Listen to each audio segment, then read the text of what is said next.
published at the very end of Johnson's presidency and continued during Nixon's. Under it, representatives of Hanoi, the U.S., the Saigon administration and the South Vietnamese National Liberation Front would meet for weekly sessions at the Hotel Majestic in Paris. Hanoi never regarded these talks as part of a diplomatic process, but rather as another stage in its psychological strategy to undermine American will and overthrow the illegitimate South Vietnamese government.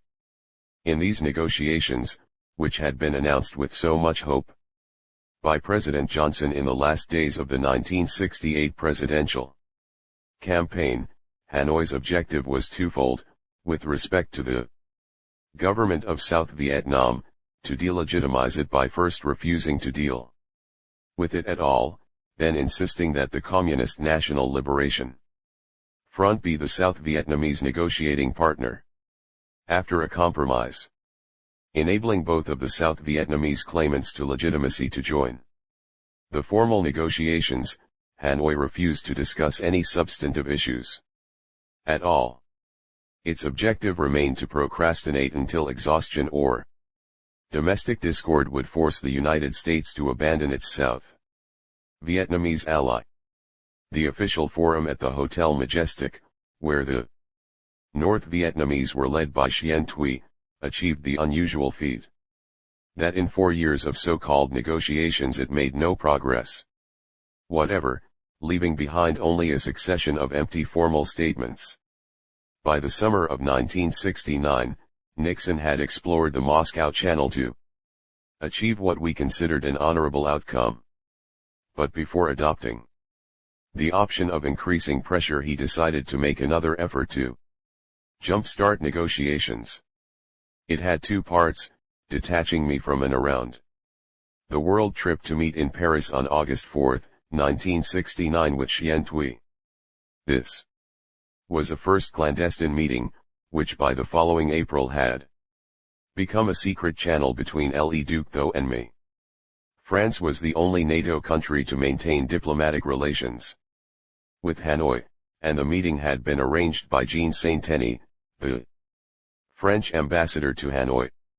Saint-Denis' wife had become a personal friend after spending 3 months at the international seminar I taught at Harvard's summer school. As a result, the first secret meeting between the Nixon White House and Vietnamese officials took place in Saint-Denis' elegant apartment on the Rue de Rivoli. He introduced us to the Vietnamese with the injunction not to break any furniture. A discussion followed that previewed the next 3 years of deadlock. Xuyen Thuy delivered a discourse on the epic nature of the Vietnamese struggle for independence and Hanoi's determination to pursue it to the end. I would hear repetitions countless times over the coming years, concluding with a statement of Hanoi's preconditions. I, in turn, explained our willingness to negotiate on the basis of a political process in which all groups, including the communists, could participate. Nixon had instructed me to use the occasion for a bold step. I was to convey that if we received no meaningful response to our proposal in either negotiating channel by November 1, we would have to consider other than diplomatic measures, implying military force.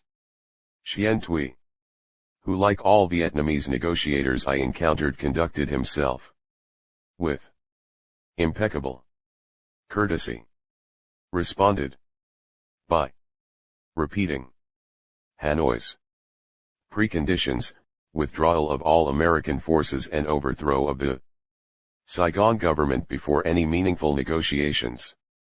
Since Nixon had no intention to discuss such terms, he decided to repeat the ultimatum to Soviet Ambassador Dobrynin at the White House on October 20. Pulling a yellow legal pad from his desk in the Oval Office, Nixon handed it to the ambassador, saying, "You'd better take some notes." 31 Dobrynin asked clarifying questions and pleaded ignorance as to the substance. To underscore the deadline to Moscow and Hanoi, Nixon went so far as to schedule a speech on Vietnam for November 3, emphasizing the deadline. It turned out to be one of his most eloquent. Defying protests that had paralyzed Washington for weeks, Nixon appealed to the great silent majority in America to stand fast for an honorable peace. Let historians not record that when America was the most powerful nation in the world, we passed on the other side of the road and allowed the last hopes for peace and freedom of millions of people to be suffocated by the forces of totalitarianism. And so tonight, to you, the great silent majority of my fellow Americans, I ask for your support. 32. But now, for the only time in my association with Nixon, he stepped back from a course he had proclaimed. As we were approaching the November deadline without a Hanoi change in attitude or presidential decision of consequence, I wrote 2 memoranda on the principle that the security advisor owes the president an analysis of matters of consequential decisions. The first memorandum inquired whether Vietnamization could in fact achieve our agreed objectives. The second memorandum a day later analyzed the incentives for a diplomatic solution in the existing strategy. 33. Nixon decided to stay his de facto course, avoiding the military escalation he had threatened and for which his staff was preparing, but also the unilateral withdrawal demanded by Hanoi and the domestic protesters. He essentially opted for the Vietnamization process that he had outlined in his Guam press conference.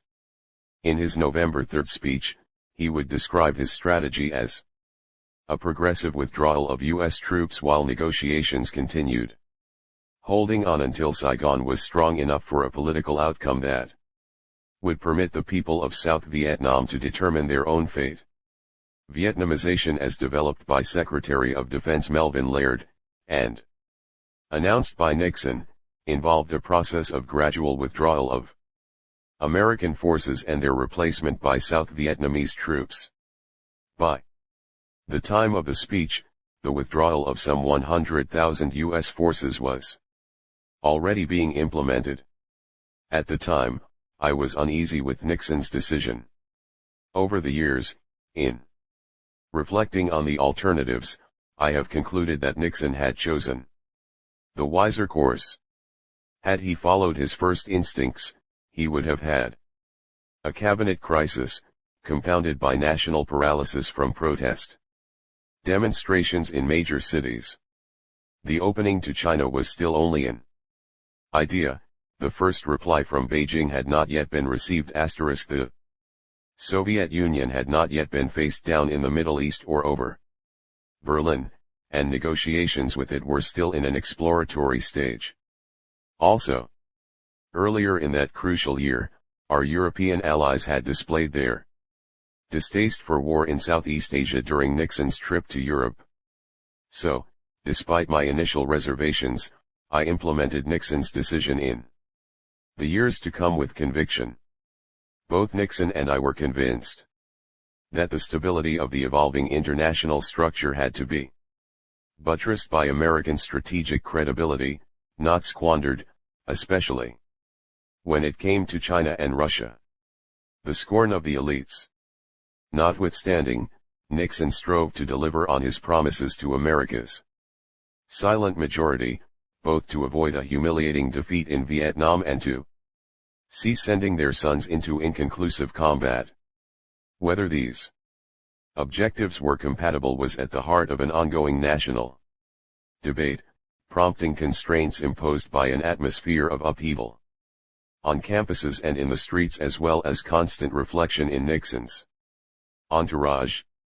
As for Hanoi, it had not fought for decades against both France and America for the sake of a political process or a negotiated compromise, but to achieve a total political victory. To explore every avenue of negotiations, Nixon now resumed secret political talks with Hanoi. Hanoi would send its chief negotiator and Politburo member Le Duc, though, to Paris, where I would connect with him every 3 months or so. but these meetings were substantive only in comparison with the formal negotiations and, even then, not significantly. In each session, Le Duc, though, would read a statement listing alleged American transgressions against Vietnam. Hanoi's minimum and maximum terms remained identical, that the Saigon government be replaced by peace-loving personalities and all American troops be withdrawn as a prelude to negotiations. When we explored his definition of peace-loving, it turned out that no established South Vietnamese political figure met his criteria. Nixon did not budge. 2 years later, on January 25, 1972, to the amazement of the media, which had long accused him of neglecting the peace process, he published the record of my 2 years of secret negotiations with Le Duc, though.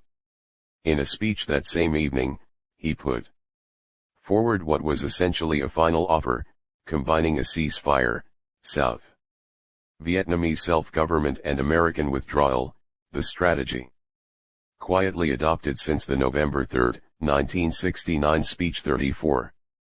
Hanoi's response was to launch, on March 30, 1972, its Easter offensive against South Vietnam, deploying all but one of its combat divisions, during which it took a provincial capital, Quang Tri, for the first time since Nixon's inauguration. It must have calculated that America would not risk a summit scheduled for Moscow in May amidst military escalation during an election year. By this stage, however, we were closing in on our objectives with Vietnamization. By the end of 1971, all combat units had been withdrawn. By the end of 1972, there would be fewer than 25,000 American troops remaining in the country, down from more than 500,000 on the day Nixon took office. South Vietnamese ground forces, with American air support, were now conducting the entire battle, repelling Hanoi's latest offensive. American fatalities had fallen dramatically from 16,899 in 1968 to 2,414 in 1971, to 68 in 1973. When the U.S. withdrew its remaining troops after the Paris Peace Accords 35.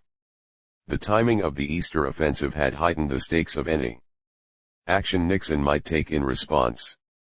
His state visit to China had been a historic first step in transforming the Cold War.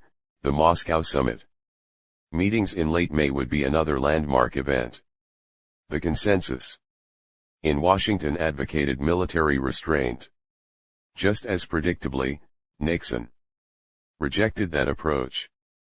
During an NSC meeting at the White House on the morning of May 8, 1972, the president acknowledged that escalatory retaliation could jeopardize the Moscow summit and the months of preparatory work that had gone into it.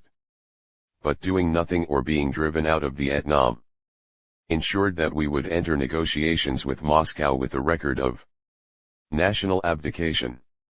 Addressing the nation in this spirit, Nixon laid out the American position, in essence, a reiteration of the peace offer he had made in January, a ceasefire and withdrawal of U.S. troops in return for Hanoi, accepting a Saigon government assembled through an agreed-upon political process. Nixon explained, "There are only two issues left for us in this war.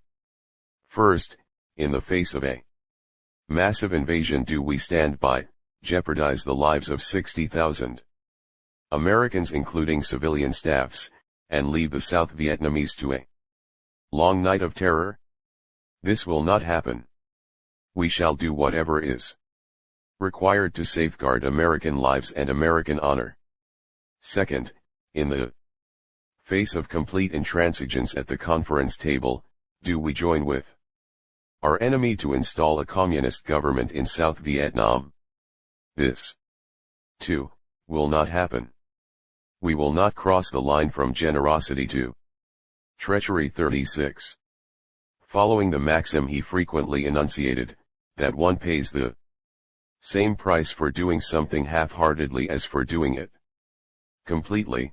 Nixon now ordered the package of measures originally designed in 1969, including the mining of the North's harbors and bombing of its supply lines wherever they were located, thereby abrogating the bombing halt agreement in effect since 1968. Moscow opted to ignore the challenge, and the summit took place as scheduled. While the Soviets condemned the escalation as well as the blockade, they confined their critique to one dinner at Brezhnev's dacha, issuing no threats and ending with Foreign Minister Andrei Gromyko and me resuming the SALT discussions that same evening. Shortly after the summit, the titular Soviet head of state, Nikolai Podgorny, visited Hanoi. No retaliatory actions were taken. Moscow had concluded that it could not abandon its efforts to balance our China initiative. In July, our South Vietnamese allies recaptured Quang Tri. Hanoi was becoming isolated. Neither the Soviet Union nor China came to its aid, other than by public protest. That same month, negotiations with Le Duc though resumed. While his formal positions remained unchanged, his tone had become somewhat more conciliatory. He raised questions exploring the speed with which a final agreement might be negotiated, assuming we made a breakthrough. Then, during a meeting on October 8, he suddenly introduced a formal document that he described as an acceptance by Hanoi of Nixon's final offer of January, stating, "This new proposal is exactly what President Nixon has himself proposed. Ceasefire, end of the war, release of the prisoners, and troop withdrawal." 37. That was essentially accurate, though many traps would emerge in the negotiations. Still, the acceptance of the Saigon government as a continuing structure did meet one of our principal objectives. When though finished, I asked for a recess. After he left the room, I turned to Winston. Lord, my friend and special assistant, shook his hand, and said, "We may have done it." Asterisk. Having procrastinated for nearly 3 years, Le Duc though behaved very differently now that Hanoi was eager to conclude negotiations before the looming U.S. presidential election, after which it feared it might have to deal with a president re-elected by an overwhelming majority.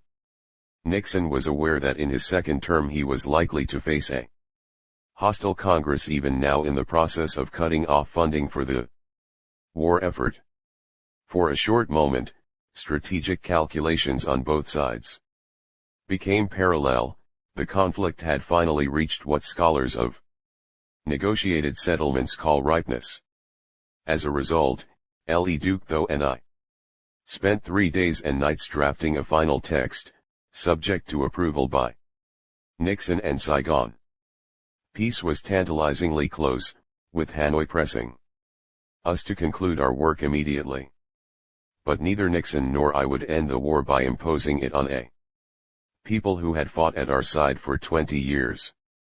And Saigon, aware that its struggle for survival would not end with a peace agreement, insisted on prolonged negotiations over details, in the process proving that the capacity for endurance was not confined to the North. But Saigon's procrastination had in fact a deeper meaning, the fear of being left alone with a determined enemy for whom the word peace had only a tactical significance. The situation was now exactly the reverse of what it had been through nearly all of Nixon's first term. Hanoi, pressing us to conclude an agreement it had evaded for a decade and to commit us to what we had discussed, published the entire text of where the negotiations stood. At a press conference on October 26, 1972, I explained the status of the negotiations, emphasizing that we remained committed to the negotiated endgame, which I introduced, with Nixon's approval, by using the phrase, "peace is at hand." I ended with a paragraph designed to reflect both our urgency and our limits. We will not be stampeded into an agreement until its provisions are right. We will not be deflected from an agreement when its provisions are right. And with this attitude and with some cooperation from the other side, we believe that we can restore both peace and unity to America very soon. 38.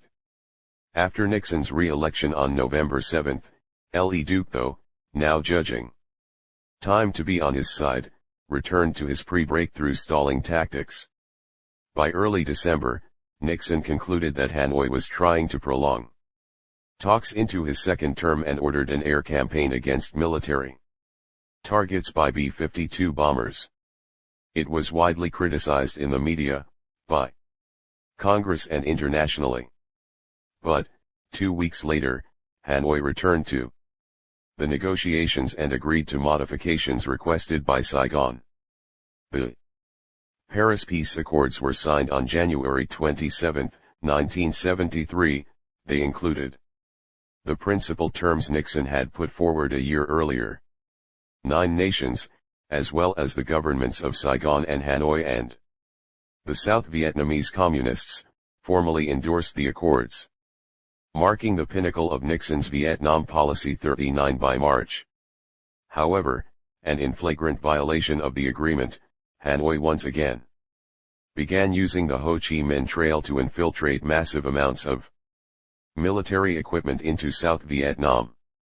In early April 1973, Nixon decided on resuming an air attack on Hanoi's supply lines. 40 It was planned for early April, when all American prisoners would have returned from North Vietnamese captivity.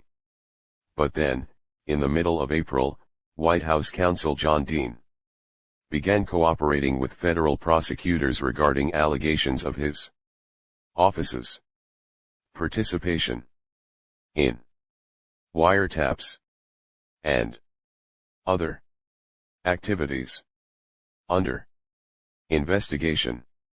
This rapidly evolved into the scandal now known as Watergate.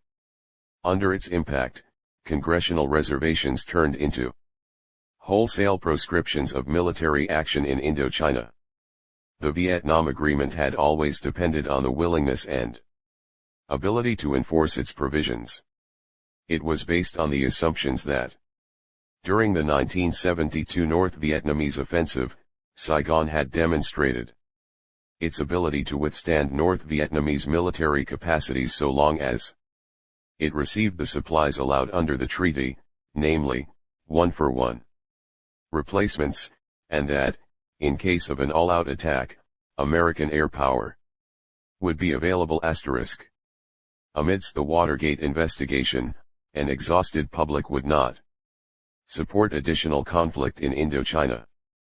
Congress cut off military aid to Cambodia altogether, condemning it to governance by the murderous Khmer Rouge, reduced economic and military assistance to South Vietnam by 50%, and prohibited all military action in or over or from off the shores of North Vietnam, South Vietnam, Laos or Cambodia. 41 In these circumstances, enforcement of the limitations of the Vietnam Agreement became impossible, and restraints on Hanoi disappeared.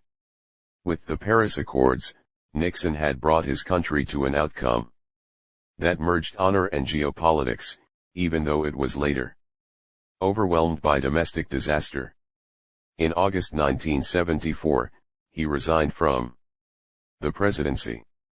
8 months later, Saigon fell to an invasion by the entire North Vietnamese armed forces, including all combat divisions.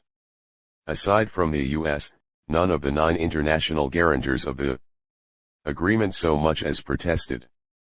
The Vietnam War initiated an internal division of American society that has torn it to this day. The conflict introduced a style of public debate increasingly conducted less over substance than over political motives and identities.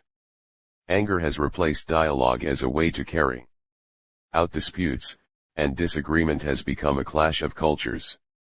In the process, Americans have stood in danger of forgetting that societies become great not by factional triumphs or the destruction of domestic adversaries, not by victories over each other, but by common purpose and reconciliation. Great power diplomacy and arms control. Nixon's significance as a statesman derives from his fundamentally geostrategic approach. Following his early 1969 trip to Europe, he began a diplomatic offensive to weaken Moscow's control over its Eastern European satellites by drawing them individually into the orbit of American diplomacy. By August of that same year, having proposed a meeting with Nicolae Ceausescu, the autocratic leader of Romania, he became the first U.S. president to visit a member of the Warsaw Pact. So eager was Ceausescu for the symbolism of an American presidential presence that he postponed the Communist Party Congress previously scheduled for Nixon's proposed date and cancelled a visit by the Soviet leader Leonid Brezhnev, who had planned to attend the Congress. Placards welcoming Brezhnev to Romania were taken down or painted over. Nixon was greeted by a rapturous public, partly stage-managed to advance Ceausescu's own effort to achieve autonomy within the Soviet orbit, but also reflecting the Romanian people's yearning for national freedom. As part of Nixon's entourage, I was the beneficiary of communist leadership luxuries, a large suite with an indoor swimming pool.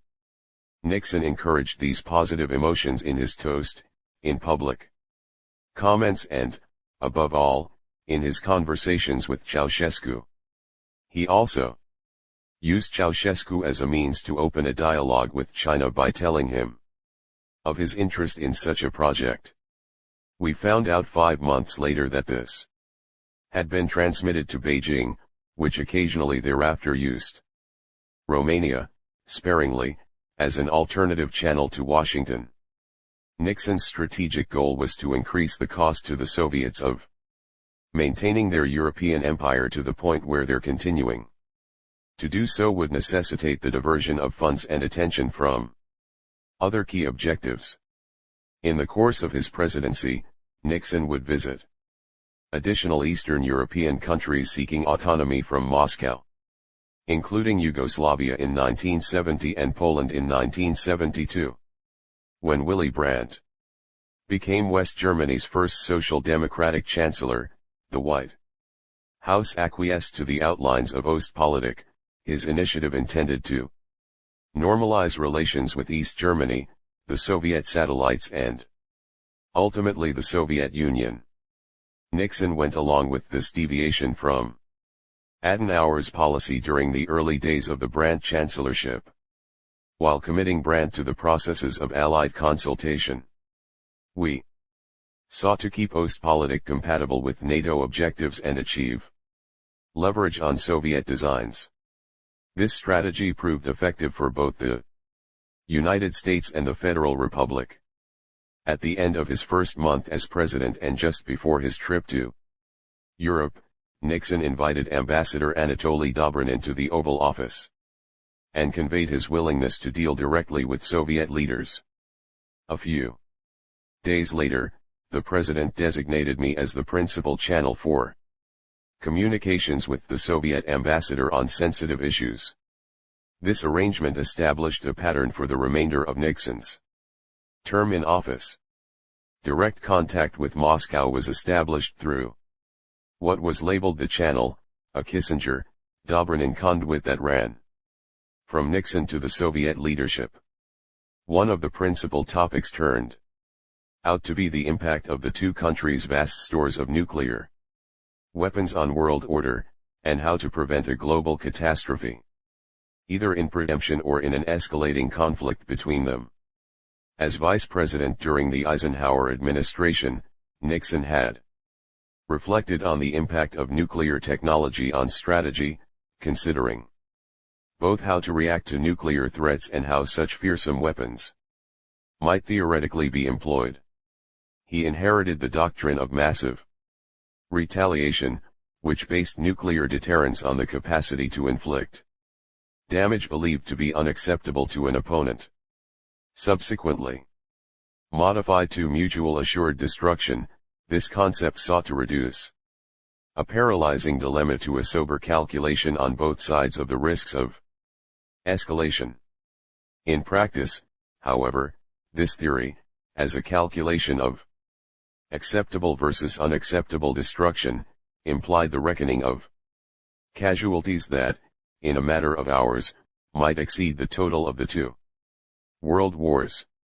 Nixon once expressed to a journalist that executive leadership in the nuclear age required, among other qualities, a willingness to suggest one's readiness to perform irrational acts on behalf of the national interest. 42 Although this statement was an instance of Nixon trying to impress an interlocutor rather than to convey an operational message, it nonetheless elicited intense criticism of his supposed recklessness.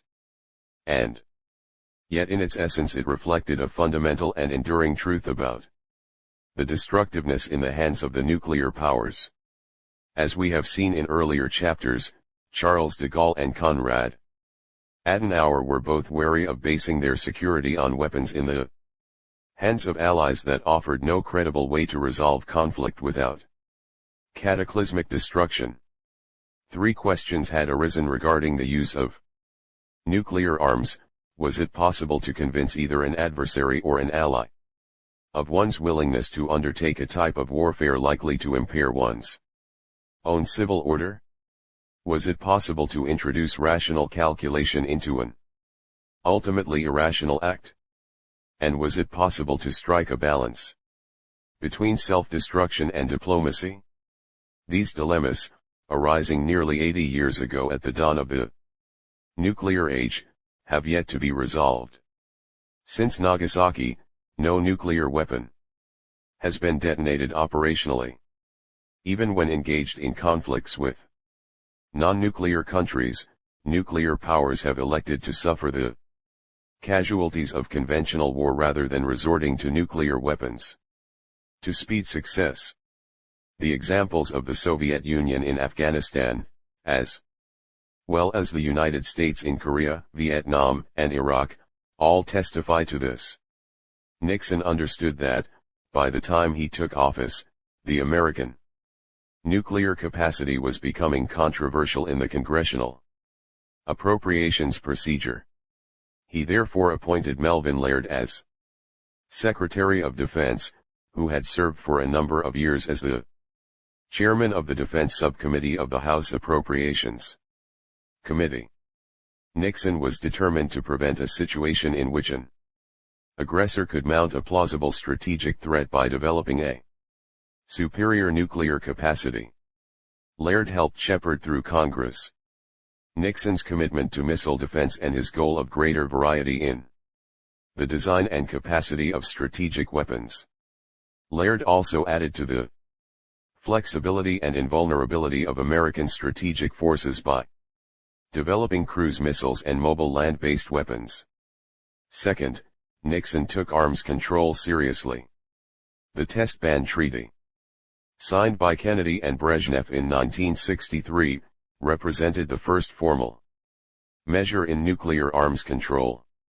4 days after President Kennedy was assassinated, President Johnson proposed a resumption of strategic arms negotiations with the Soviet Union. 43 The preliminary agenda-setting talks proved so inhibited by day-to-day controversies, however, that not until the summer of 1968, just before Nixon was elected, did both parties agree on terms to allow negotiations to begin. 44 This planned summit was, however, abandoned following the Soviet invasion of Czechoslovakia in August 1968.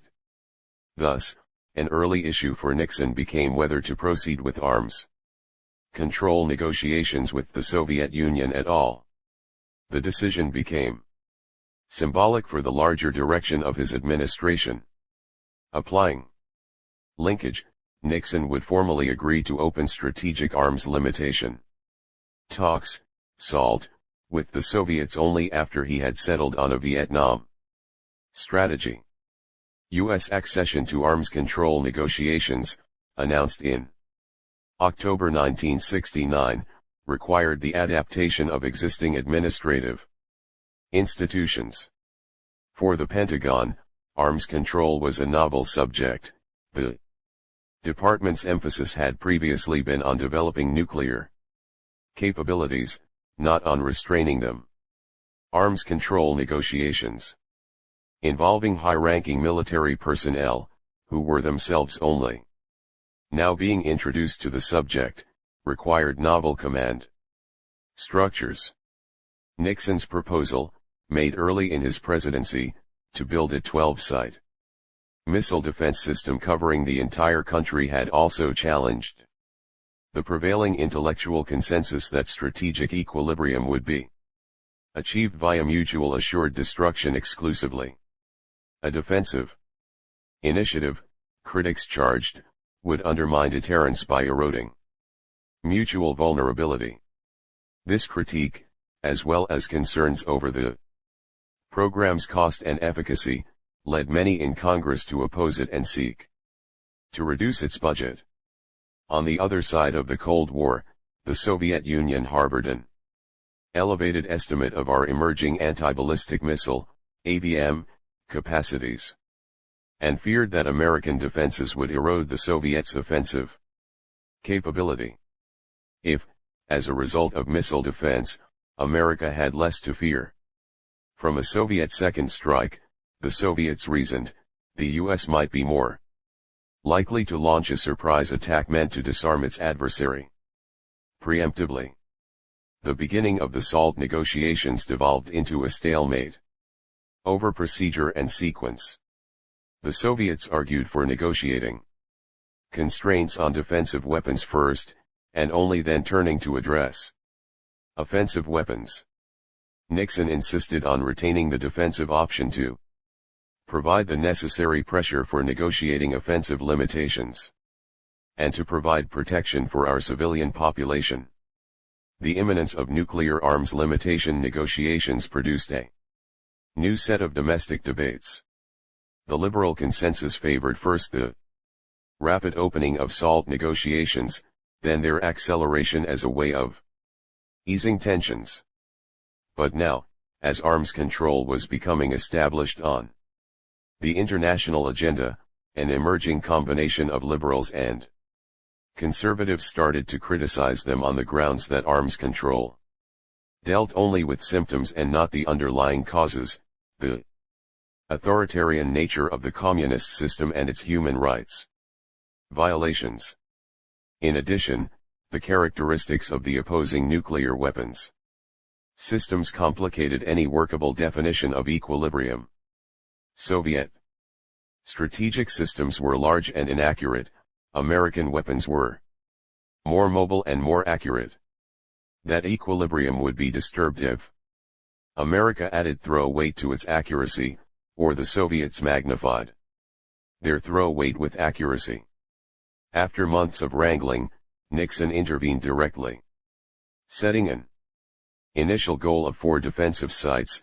On March 11, 1971, he dismissed the Soviet request 4-0 and asked me to break the agenda deadlock on the relationship of defensive weapons to offensive weapons through private talks with Dobrin in 45. He did not disclose these talks, in part to forestall Congress from decimating the missile defense system during the interval and causing us to lose its bargaining value. Nixon's decision to inject himself sped up the negotiations.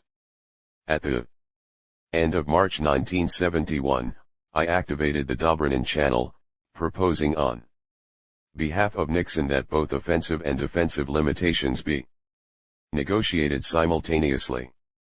The ensuing exchanges established a process, through negotiations conducted by Gerard Smith on the American side and Vladimir Semyonov on the Russian side in Vienna 46, that led to the SALT I agreement concluded between Nixon and Brezhnev at the Moscow summit in May 1972. Though central in the design of the negotiations, Nixon took less interest in the details.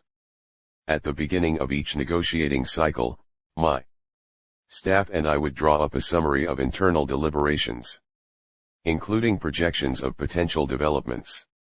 Nixon would make marginal comments largely confined to general issues of principle.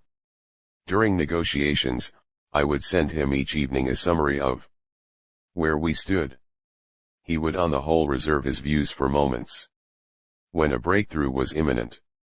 While technical discussions of weapons balances were unlikely to draw his attention, he was always crystal clear on his three principal objectives: to prevent an adversary from achieving a first strike capability, to avoid an automatic process of escalation in case of conflict, and to demonstrate to the American public his commitment to ending, or at least alleviating, the arms race. The Moscow summit resulted in the first comprehensive strategic arms control accords of the nuclear period. The agreements confined ballistic missile defense to 2 sites, ABM treaty, limited the numbers of offensive strategic weapons to existing levels, SALT-I, and established ways of addressing incidents at sea and nuclear accidents. As a byproduct of these talks, the US, together with France and the UK, took the lead in negotiations with the Soviet Union to generate a new agreement that would keep access to Berlin unchallenged until the fall of the Berlin Wall in 1989. For the rest of his life, Nixon regarded arms control as an essential component of international order.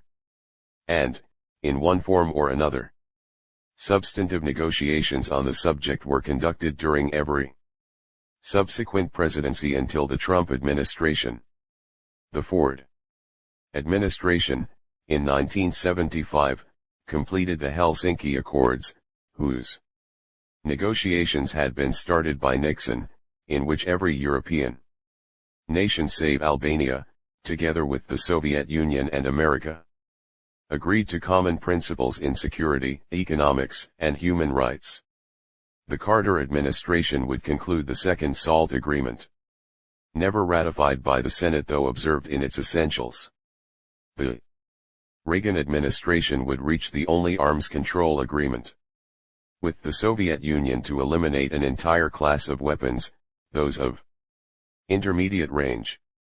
Finally, the George H.W. Bush administration negotiated the Strategic Arms Reduction Treaty, START-I, which led Washington and Moscow to reduce their strategic nuclear arsenals by nearly 60%, from a combined 48,000 warheads in 1991 to around 20,000 in 2001. 47 What started as a novelty under Nixon became a commonplace after him.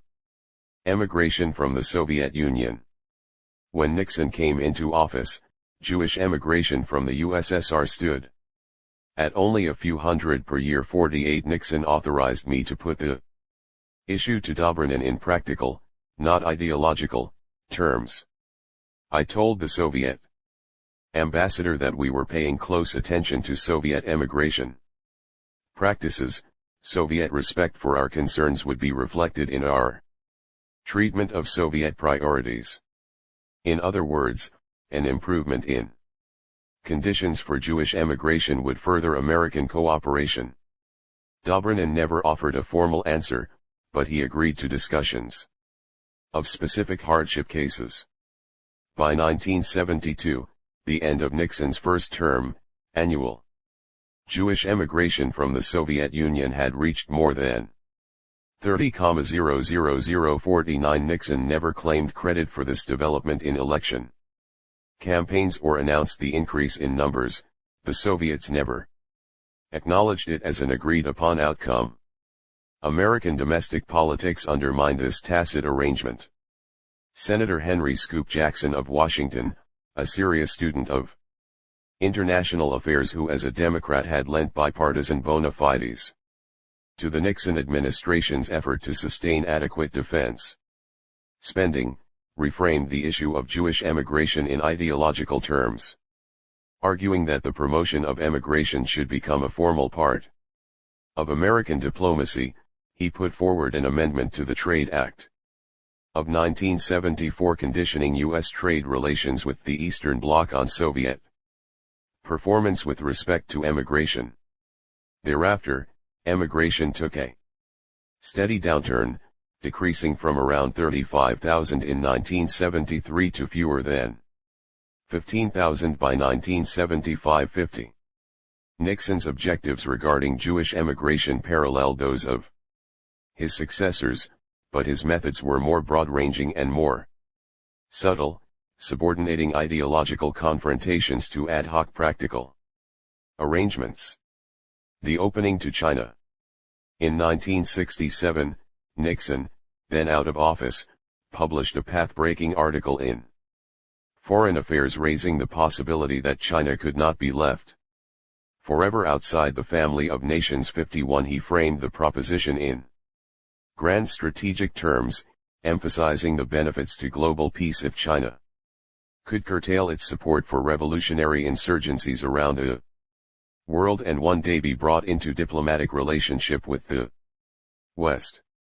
Nixon's essay did not, however, define any specific way to achieve an eventual diplomatic opening. 2 years later, when Nixon became president, the opening became practical. China was then in the throes of the Cultural Revolution.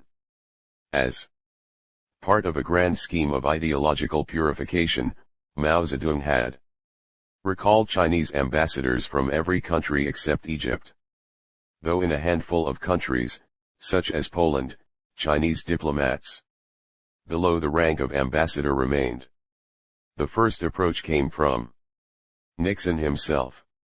During his visit to Romania in June 1969, as we have seen, he conveyed his intention to engage the Chinese through Ceausescu, who indicated that he would pass on the suggestion. No response was forthcoming, probably because the Chinese were fearful of Soviet penetration of a satellite country, even one as challengingly autonomous as Romania. 52. During the 1954 Geneva Conference at the end of France's war to retain Vietnam, the Warsaw Embassy had been designated as a contact point between Washington and Beijing. In fact, 162 ambassadorial meetings had been conducted. They ended with each side rejecting the precondition of the other, the U.S. refusing to discuss the unconditional return of Taiwan to China, Beijing refusing to give an assurance of pursuing its objective only by peaceful means. Not even those pro forma meetings had taken place for several years. But in January 1970, we decided to activate the channel. I instructed Ambassador to Poland, Walter Stoessel, to approach a Chinese diplomat at the next social occasion they both attended with our offer of a dialogue. Assuming the instruction was a private initiative by me, Stoessel ignored it, a symbol of rivalries between the White House and the State Department. Recalled for consultation, Stoessel found himself in the Oval Office, where the president delivered his instructions personally. Thereupon, Stoessel presented the offer at a Yugoslav social function, where a Chinese diplomat first ran away from him but, when finally cornered, received our proposal. 2 weeks later, the Chinese ambassador to Poland appeared unannounced at the American embassy with instructions to begin a dialogue. 4 meetings took place. On the American side, progress ran up against the bureaucracy's formal system of clearances, first within the government and then with Congress, and Nixon at one point exclaimed, "They're going to kill this baby before it's born." In any case, soon after the American incursion into Cambodia in May 1970, the Chinese broke off the Warsaw Channel in protest. That October, however, Nixon repeated his interest in establishing direct contact to Yahya Khan, the Pakistani president, who had called on him at the White House in connection with a visit to the UN. This time, Nixon received a reply directly from Chinese Premier Zhou Enlai, writing on Mao's behalf. On December 9, 1970, in 4 cryptic sentences, Zhou elevated Nixon's conversation with Yahya Khan to the status of a formal message, characterizing it as the first time the U.S. had approached China on the presidential level, from a head through a head to a head 53. Zhou indicated that China was prepared to negotiate with the United States about Taiwan's return to the motherland. We replied, cryptically, that if dialogue were to proceed, each side should be free to raise issues of its own concern. Ensuing messages were sent back and forth without letterhead or signature to minimize the risk of disclosure and of a reaction in Moscow and uncertainty in the rest of the world. In a return to historic diplomatic methods, the messages were delivered via messenger from Washington to the Pakistani capital of Islamabad, and thence by Pakistan to Beijing, with the Chinese replies following the same route in reverse. The pace of this exchange was slowed by both sides' determination not to permit their counterpart to exploit their respective eagerness and to screen it to the maximum extent from the Kremlin. As a result, the dialogue between Nixon and Mao was conducted over a period of many weeks through my exchanges with Zhou, each time conveyed in a few sentences. A Soviet miscalculation helped speed the issue. During the spring of 1971, our secret exchanges were bearing fruit, and a visit by me to Beijing had been agreed. We were negotiating with both adversaries simultaneously on summits. Nixon solved the tactical dilemma by instructions to extend offers to both, starting with the Soviets. Were both to be accepted, we would take them in the order of their reply. I submitted our proposal for a summit to Dobrynin at Camp David in June 1971. The Soviets solved the problem for us by making acceptance dependent on our support in the negotiations with the Federal Republic of Germany, Britain, and France over a new Berlin Agreement. By contrast, during my secret visit to Beijing in July 1971, Zhou Enlai proposed a Nixon visit to China without any preconditions. 3 days after my return from China, Nixon accepted the Beijing invitation. Within a month, Dobrynin offered an unconditional invitation to Moscow. As planned, we placed it 3 months after the one envisaged for Beijing. The secret trip was arranged by scheduling a visit by me to Vietnam, Thailand, India, and Pakistan.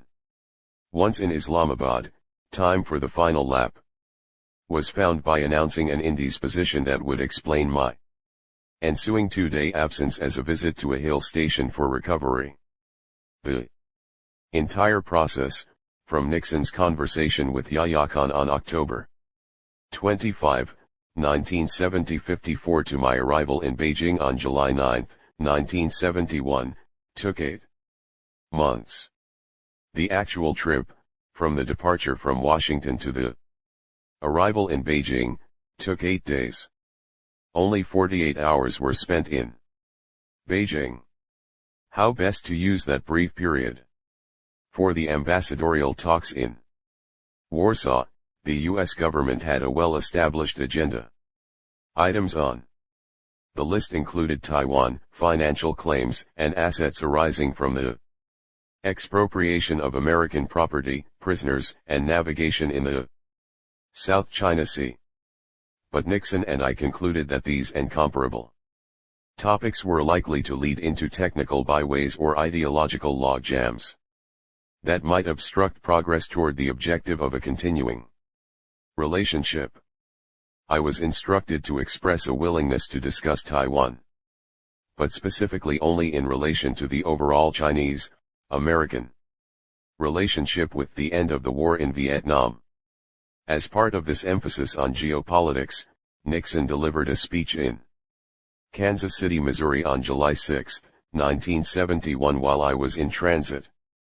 Elaborating his view of world order based on equilibrium among the great powers, and omitting any reference to Taiwan, he said, instead of just America being number one in the world from an economic standpoint, the preeminent world power, and instead of there being just two superpowers, when we think in economic terms and economic potentialities, there are 5 great economic superpowers: the United States, Western Europe, the Soviet Union, mainland China, and, of course, Japan. 55. The only agreement reached during the secret visit was an invitation for Nixon to visit China. Both sides concentrated on outlining their overall approach as a basis for further discussion. I elaborated on the Nixon speech. Joe introduced a conversation with a quote from Mao. There is turmoil under the heavens, but the situation is excellent. A more specific diplomatic dialogue opened during my second visit, 3 months later in October 1971. The purpose was to prepare the summit and to draw up a communiqué for it. The 4-month interval between my second visit and the Nixon summit reflected our conviction that a deadlock between Nixon and Mao should not be risked in a first face-to-face meeting, where conversation would be limited by the domestic requirements of each side and the media waiting outside. I had brought with me a standard communiqué affirming our general intentions but lacking concreteness. Joe returned the next morning with an explicit message from the chairman. Having avoided high-level contact for so many years, our countries should not now pretend that we were approaching general harmony. Mao suggested that a full statement of our disagreements on specific issues be part of the communiqué together with some clearly stated agreements. In such a context, the communiqué would draw much more attention to the agreements rather than boilerplate declarations of goodwill. A shared statement regarding Taiwan's future was left to the principals at the upcoming summit, but, as a warning to the Soviet Union, Joe and I settled on an agreement to jointly oppose hegemony in Asia. Beijing's sudden engagement was no doubt shaped by the pressure being exerted by the more than 40 Soviet armored divisions that were deployed along China's Manchurian and Xinjiang borders. High-level cooperation with China in establishing a global equilibrium would now be announced explicitly and transform the nature of the Cold War. There was no precedent for the pre-summit draft that emerged, nor would there be any comparable successor to it. As had been decided, both sides expressed long lists of their disagreements, coupled with some statements of agreement. Each side made itself responsible for their own formulations. As neither of us asked for a veto over the other side, this approach gave us the opportunity to state the American views on Taiwan explicitly as part of a joint communiqué. The draft was then subject to the approval of Nixon and Mao. At the summit, Mao proved to be available for only 45 minutes, due, as we were later told by Chinese doctors, to a grave medical crisis the week before. But he had approved the October draft communiqué, which stated the full American position on Taiwan and other issues. In light of this, a statement that he then volunteered in his brief meeting with Nixon took on special significance. China did not want Taiwan right away, he explained, because the Taiwanese were a bunch of counter-revolutionaries. We can do without them for the time being, and let it come after 100 years. 56. Removing urgency from the issue that had long thwarted negotiations between the two countries at the summit made possible a statement expressing what has remained the governing principle of U.S.-China relations for the 50 years since. The United States acknowledges that all Chinese on either side of the Taiwan Strait maintain there is but one China and that Taiwan is a part of China. The United States government does not challenge that position. 57.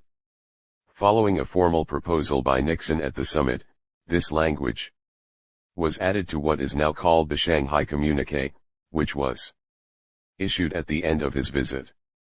Neither Nixon nor I invented this language.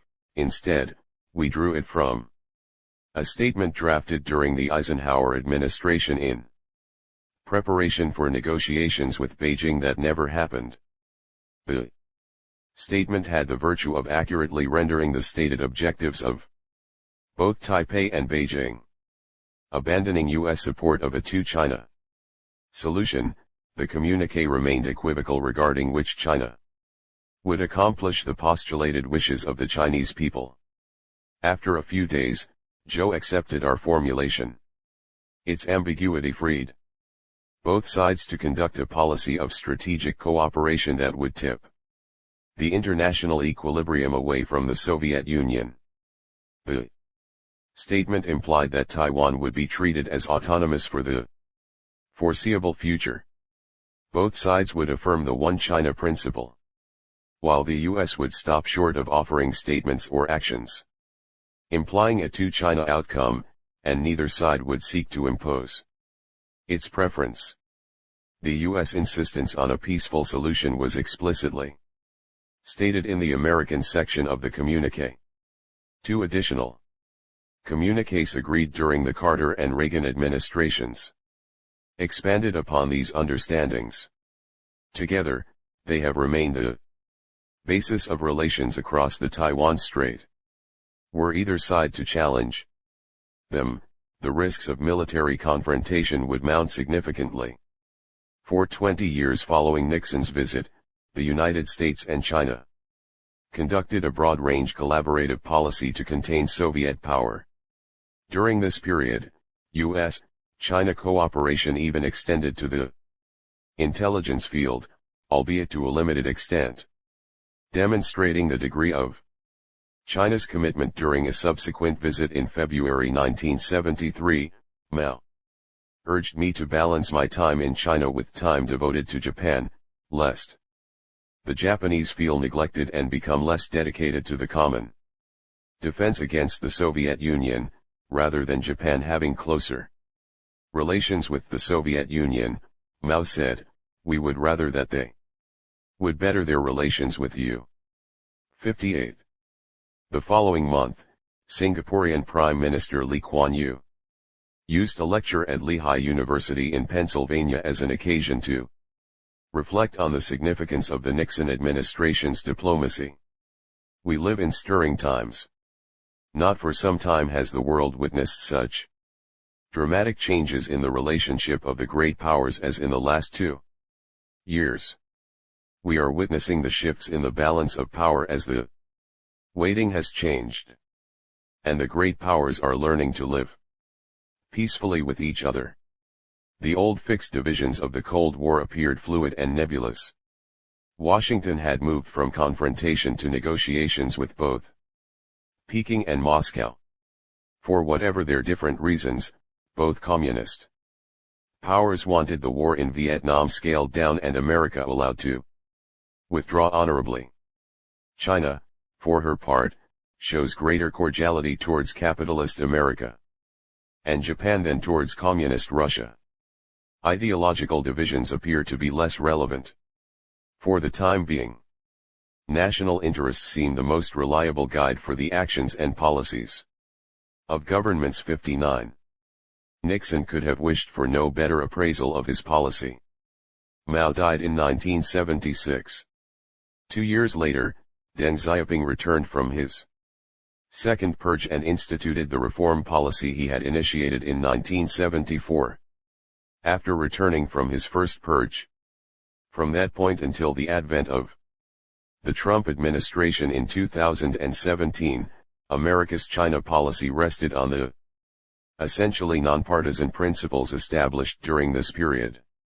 Today, China has become a formidable economic and technological competitor to the United States.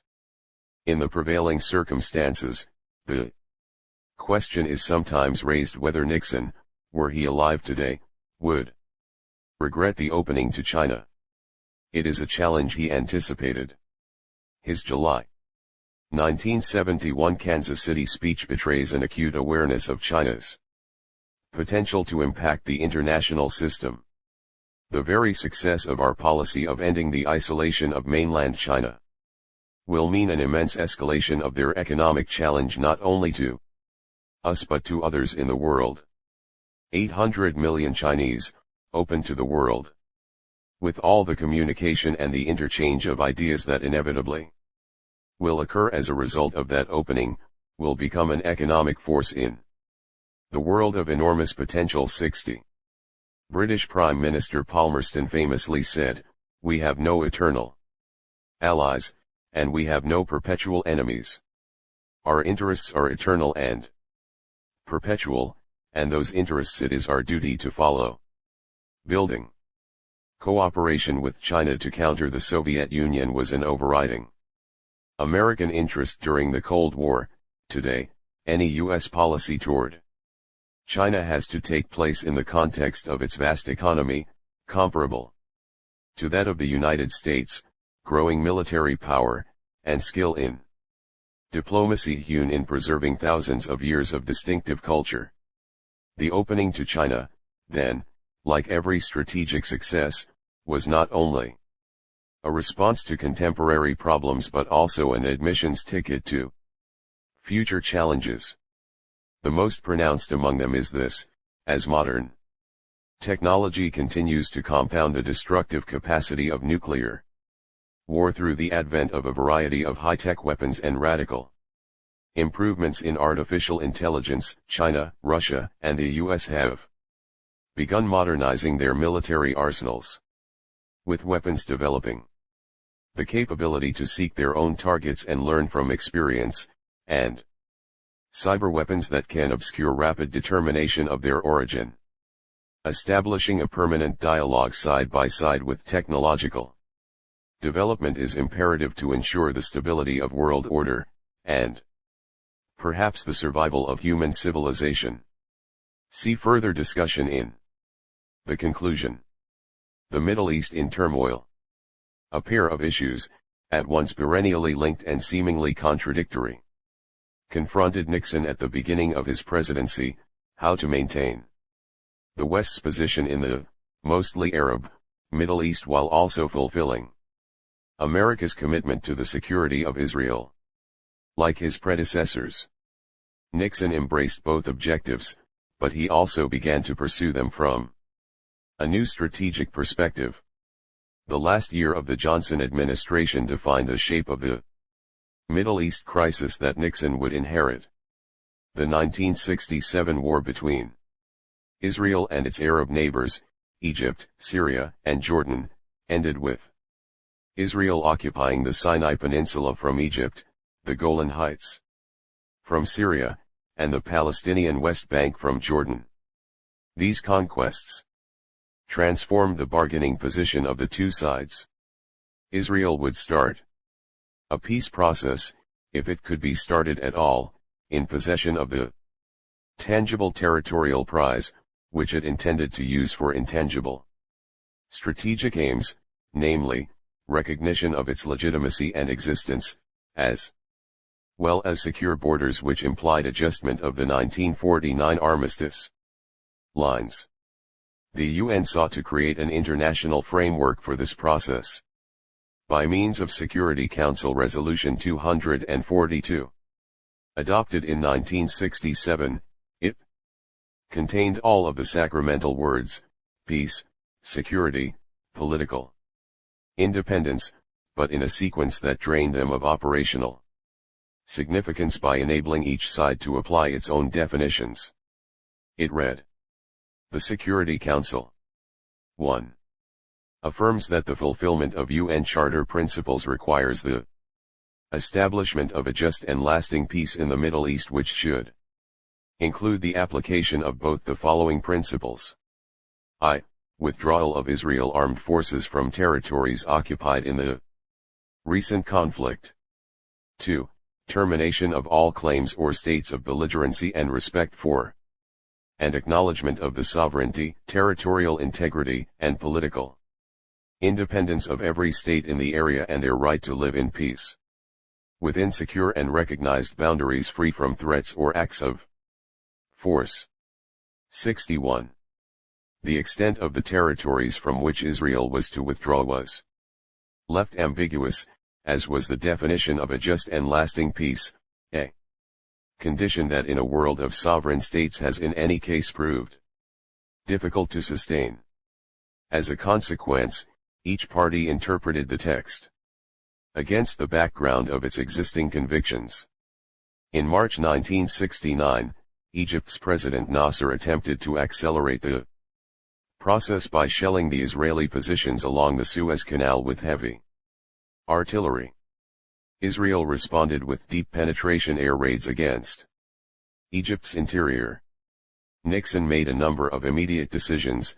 He assigned negotiations on the Middle East to Secretary of State William Rogers, but simultaneously left it to me to bring about a sequence in which the Middle East diplomacy would come to a head only after our diplomatic efforts vis-a-vis Vietnam, so as to avoid simultaneous domestic controversy over two such different issues. Rogers' mediation efforts produced an unsponsored ceasefire agreement along the Suez Canal, which established a 50-kilometer, 32-mile, wide demilitarized zone on each side of the canal.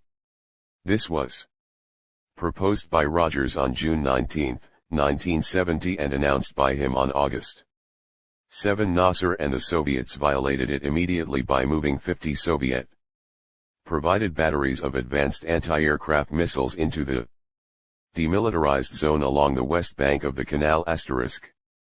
Military conflict along the canal thus seemed imminent, and a subgroup of the National Security Council concluded that Israel would be the most likely initiator of it.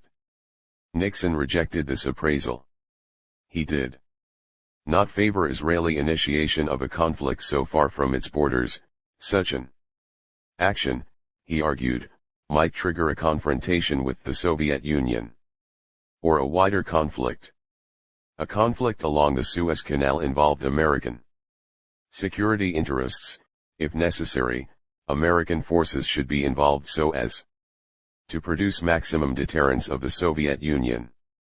He reserved the initiation of such action to himself and proscribed exploring it until he were to approve it. The issue then settled down for a few weeks until the center of gravity in the Middle East crisis shifted from the Suez Canal to the future of the Jordanian state. During this period, Nixon's quest for a comprehensive approach focused on diminishing the crucial role that Soviet military assistance had been playing in fostering radical Arab design. 62. In the daily morning discussions in Nixon's private White House office, we reasoned that Egypt and Syria would modify their pressures once they recognized that the U.S. was prepared to thwart Soviet assistance, which ranged from supplying MiG aircraft and heavy artillery to some 20,000 on the ground advisors of ground forces. As a complement to blocking that strategy and constricting anti-aircraft batteries, we planned to support serious negotiations for Middle East peace provided the Arab states would deal with Israel directly. Enthusiastic about this approach, Nixon urged me to begin referring to it publicly. Accordingly, I explained during a conversation with a journalist early in the Nixon administration, we are trying to expel the Soviet military presence, not so much the advisors, but the combat pilots and the combat personnel, before they become firmly established. 63. The first test of the strategy came in September 1970, when the Palestine Liberation Organization, PLO, an anti-Israel terrorist group, formed in Cairo in 1964, hijacked 4 Western passenger planes and landed 3 of them in Jordan. The 4th, which landed in Cairo, was blown up shortly after the passengers were released. 64. With this action, which began the series of events which in the Arab world came to be called Black September. Palestinian terrorists stood on the verge of transforming sovereign Jordan into an operational base. King Hussein, the doughty monarch who had handled decades of hostility from Arab neighbors as well as Israel's security concerns with diplomatic skill and courage, threw down the gauntlet. He closed the Palestinian refugee camps on Jordanian soil, which had become PLO bases, and evicted the residents mostly to Lebanon. Amidst rising tensions, Syrian and Iraqi armies began to concentrate forces on their frontiers with Jordan. A number of Washington Special Action Group, WSAG, meetings on our side followed. The WSAG was a flexible interagency group at the Deputy Secretary level which coordinated crisis management under the chairmanship of the Security Advisor. We concluded that Hussein would not yield and that Israel would not tolerate a military attack on Jordan by its neighbors. When these views were brought to Nixon, he emphatically repeated his instructions from the Suez Crisis. Jordan needed to be preserved, but Israeli action to that effect should not be undertaken without U.S. approval, and U.S. military action could not take place or be specifically threatened without his consent.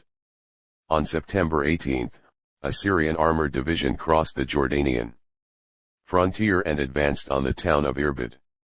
King Hussein resisted and asked for American support. The crisis had evolved into a direct strategic challenge. Were Jordan to disintegrate and Arab armies to appear on Israel's eastern frontier, a war could result that could bring Soviet forces into the region to support Soviet advisors already with the Syrian and Iraqi armed forces. Israeli military opposition was therefore probable, and American support for it, at least diplomatically, was essential. Crisis management sometimes produces incongruities. When, on a Sunday night 65 I brought news of the Syrian invasion of Jordan to Nixon, he was bowling in the basement of the Eisenhower Executive Office building, a very rare event. It was important to prevent the crisis in Jordan from escalating, but neither could we allow a Syrian occupation of strategic parts of Jordan, achieved with Soviet weapons and advisors, to become a fait accompli. When I put the issues to him, Nixon authorized initial steps to contain the crisis and reverse the Syrian adventure. In his presence, still in the bowling alley, I telephoned Yitzhak Rabin, then the Israeli ambassador to Washington, to inform him that we would not let the Syrian invasion stand. We would support a mobilization of Israeli forces to threaten the Syrian flank, but military action should wait on further discussions. I then called Secretary of State Rogers to inform him of the President's thinking. He replied that he was uneasy about military action but that he would ask Joe Sisko, the Assistant Secretary of State, to come to the Situation Room in the White House to help coordinate the diplomacy. Characteristically, Nixon was not prepared to manage a crisis in the White House in bowling clothes. He disappeared for a few minutes to change into a business suit to join Sisko and me in the Situation Room. Conventional diplomacy would suggest appealing to both parties for restraint and setting up some kind of diplomatic conference to settle outstanding issues. But in the existing circumstances, such moves would likely have accelerated the crisis by giving the aggressor time to extend its conquests.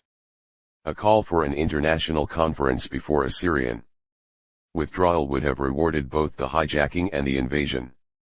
It would also have established a Syrian military presence deep in Jordanian territory. And rather than separating the Arab regimes from their Soviet backers, as our policy envisioned, such an action by the U.S. would likely have reinforced their dependence on Moscow. The larger the conference, the more difficult it is to achieve a consensus. The refusal to recognize Israel's right to exist had been embedded in Arab diplomacy since Israel's founding. While, for their part, most European countries supported Israel's legitimacy, they were opposed to its insistence on direct negotiations before a ceasefire. And even if all this were not the case, the pace of diplomacy would still have been inherently slower than the advance of Syrian armed forces with their Soviet advisors on the ground in Jordan. Therefore, Nixon decided in the Situation Room that any appeals for restraint from other countries be diverted to the Syrian invaders and their Soviet sponsors in the first instance. We would insist on Syrian withdrawal from Jordan as a precondition to negotiations. Such a policy required some demonstration of U.S. commitment. Nixon therefore raised the alert level for U.S. forces in Europe by one notch. Sailors of the 6th Fleet were recalled to their ships in the Mediterranean, and in the United States the 82nd Airborne Division was readied for potential action. 66 The alert, almost exclusively for conventional forces, was designed to warn the concerned parties, especially the Soviet Union and Syria, that U.S. military action was being considered. Having set the strategy, Nixon followed his usual practice of leaving its implementation to subordinates. He departed the Situation Room, leaving Cisco, General Alexander Haig, then my deputy, and me to take care of the details. A message to Israeli Prime Minister Golda Meir, on Nixon's behalf, stated that the United States would resist the intervention of outside powers, meaning the Soviet Union, and urged her not to go beyond the existing mobilization in order to give our strategy time to take hold. The message to King Hussein indicated that he could rely on our support to restore the status quo. Messages were also sent to NATO allies advising them of the readiness decisions and the reasoning behind them. In the face of this demonstration of American refusal to tolerate Syrian military pressure backed by the Soviet Union, Moscow ended its part in the crisis, seeking me out at a diplomatic reception at an embassy the next afternoon, September 21. Dobrynen's deputy took me aside to inform me that Soviet advisors had left Syrian forces as they crossed into Jordan. With Soviet backing substantially removed, the Syrian troops duly returned to their bases, and Hussein retook control of his country. This strategy of managing the Jordan crisis reflected a pattern that would recur in Nixon's subsequent crisis management, a period of reflection, followed by a sudden move comprehensive enough to convince the adversary that further escalation posed unacceptable risk. In both respects, the experience of September 1970 would preview the even more consequential Middle East crisis in October 1973. The 1973 Middle East War. Even as the Soviet Union began to explore coexistence with the United States, aid and arms flowed from Moscow to Arab client states, raising the prospect of another confrontation within the United States. Significant shifts had also taken place.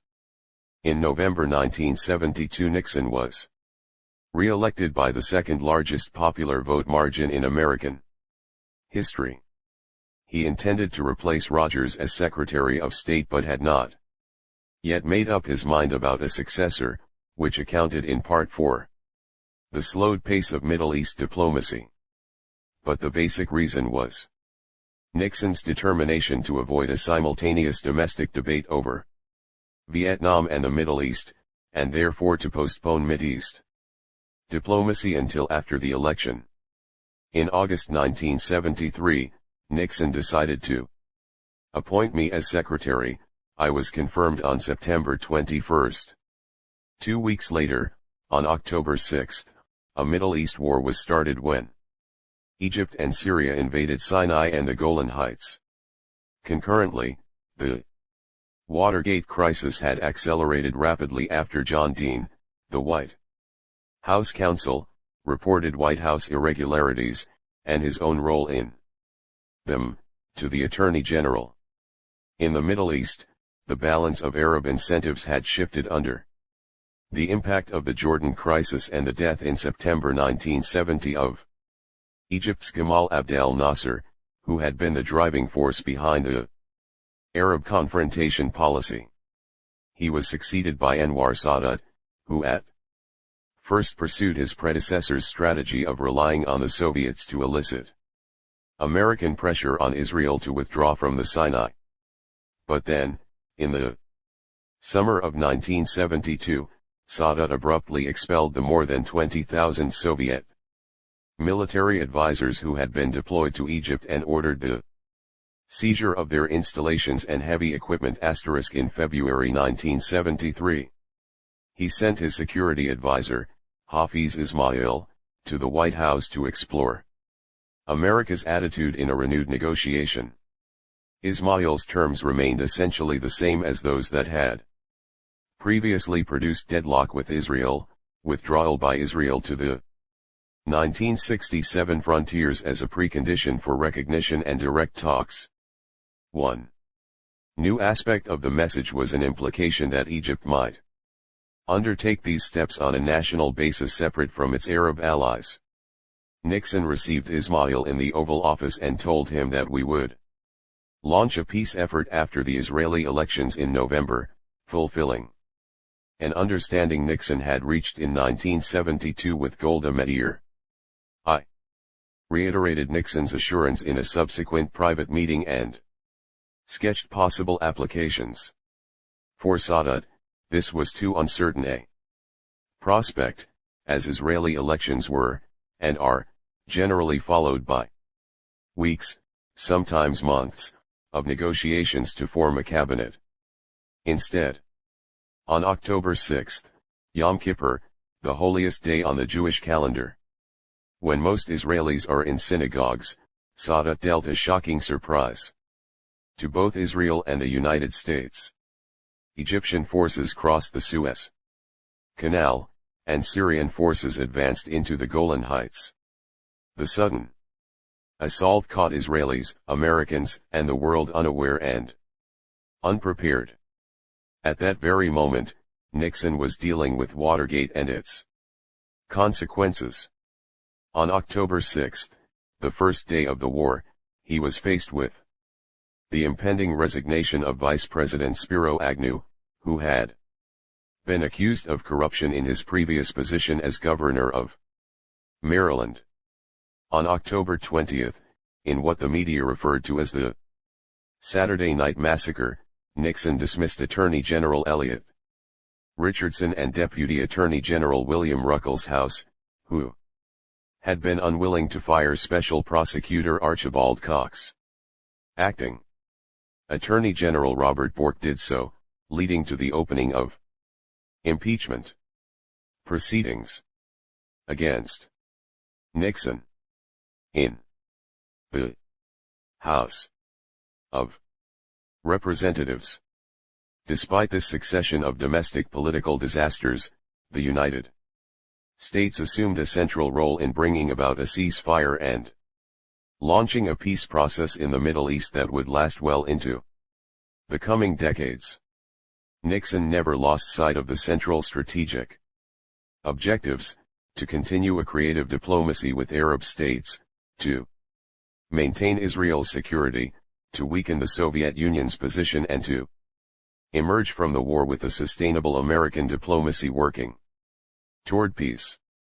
That diplomacy's central feature had been foreshadowed in the Jordan crisis 3 years earlier. To avoid deadlock and multiplying tensions, we were determined to forestall an unwieldy conference of all parties and covering all issues. The alternative was a step-by-step approach that involved the parties genuinely prepared to move toward peace. The feasibility of this approach would be determined by the outcomes of the battles then raging.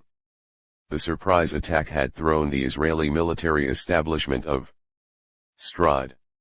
Likewise, the unpreparedness of our own intelligence services had been exposed in their early assessment, suggesting it was Israel, not Egypt and Syria, that had launched the surprise attack, and that a rout of the Arab armies was imminent.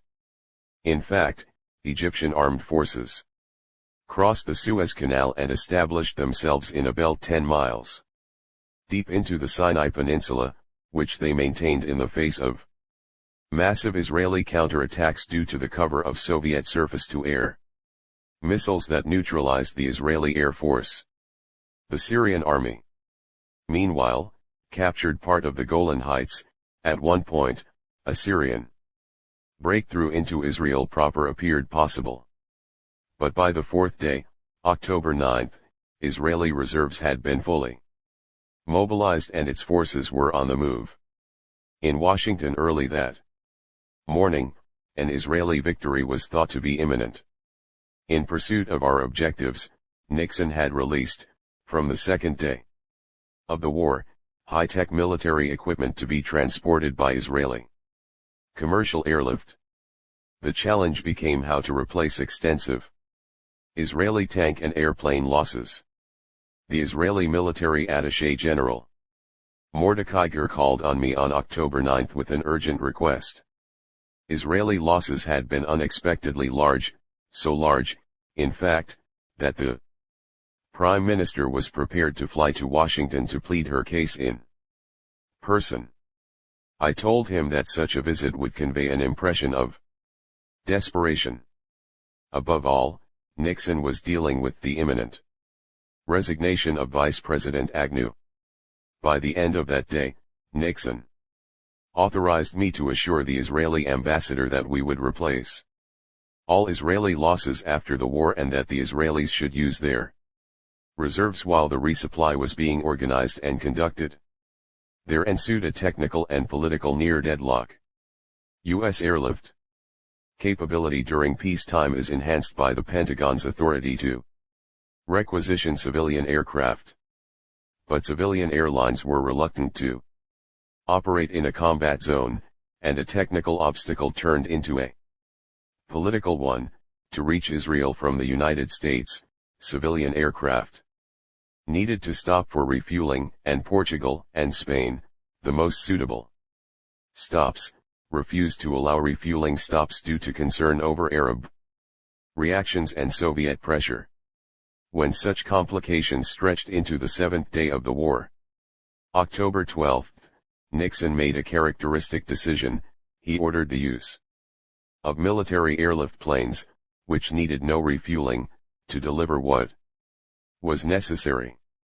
No mere tactical decision, this provided the Israelis with the means to reverse their early setbacks and represented a major escalation of U.S. involvement in the war.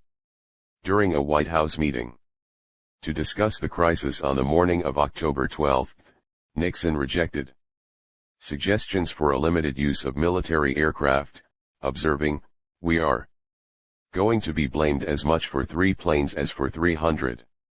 Ultimately, the president noted, our strategy would be judged by its political outcome, explaining, our role must be such that we can play a constructive role in diplomatic initiatives to get a real settlement. I agreed, adding, if we can keep our posture, we will be in the best position that we have ever been to contribute to a settlement. 67. The dominant objective remained the redress of the balance of forces. First on the battlefield and then as a prelude to diplomacy. Nixon affirmed this general principle during a phone call to me 2 days later. The thought is basically, the purpose of supplies is not simply to fuel the war, the purpose is to maintain the balance, because only with the balance in that area, can there be an equitable settlement that doesn't do in one side or other. 68. The diplomacy of ceasefire. While the air supply was being debated in Washington, Israeli Ambassador Simha Dinitz informed me of a new initiative proposed from Jerusalem. Golda Meir had received proposals from her defense minister, Moshe Dayan, and the Chief of General Staff, David Elazer, to ask for a ceasefire. They argued that the new Egyptian line along the Suez would be too difficult to overcome until Israel had found ways to defeat the Soviet anti-aircraft missiles. She was prepared to go along, but only after an ongoing Israeli counteroffensive on the Golan Heights had made progress toward threatening Damascus. I said I would see whether Britain would support a Security Council resolution to that effect and scheduled it for Saturday, October 13. The end of battlefield operations was accelerated by the U.S. airlift and aided by a miscalculation of Sadat. As the Israeli offensive on the Golan Heights headed toward Damascus, Syrian President Hafez al-Assad appealed to him for help.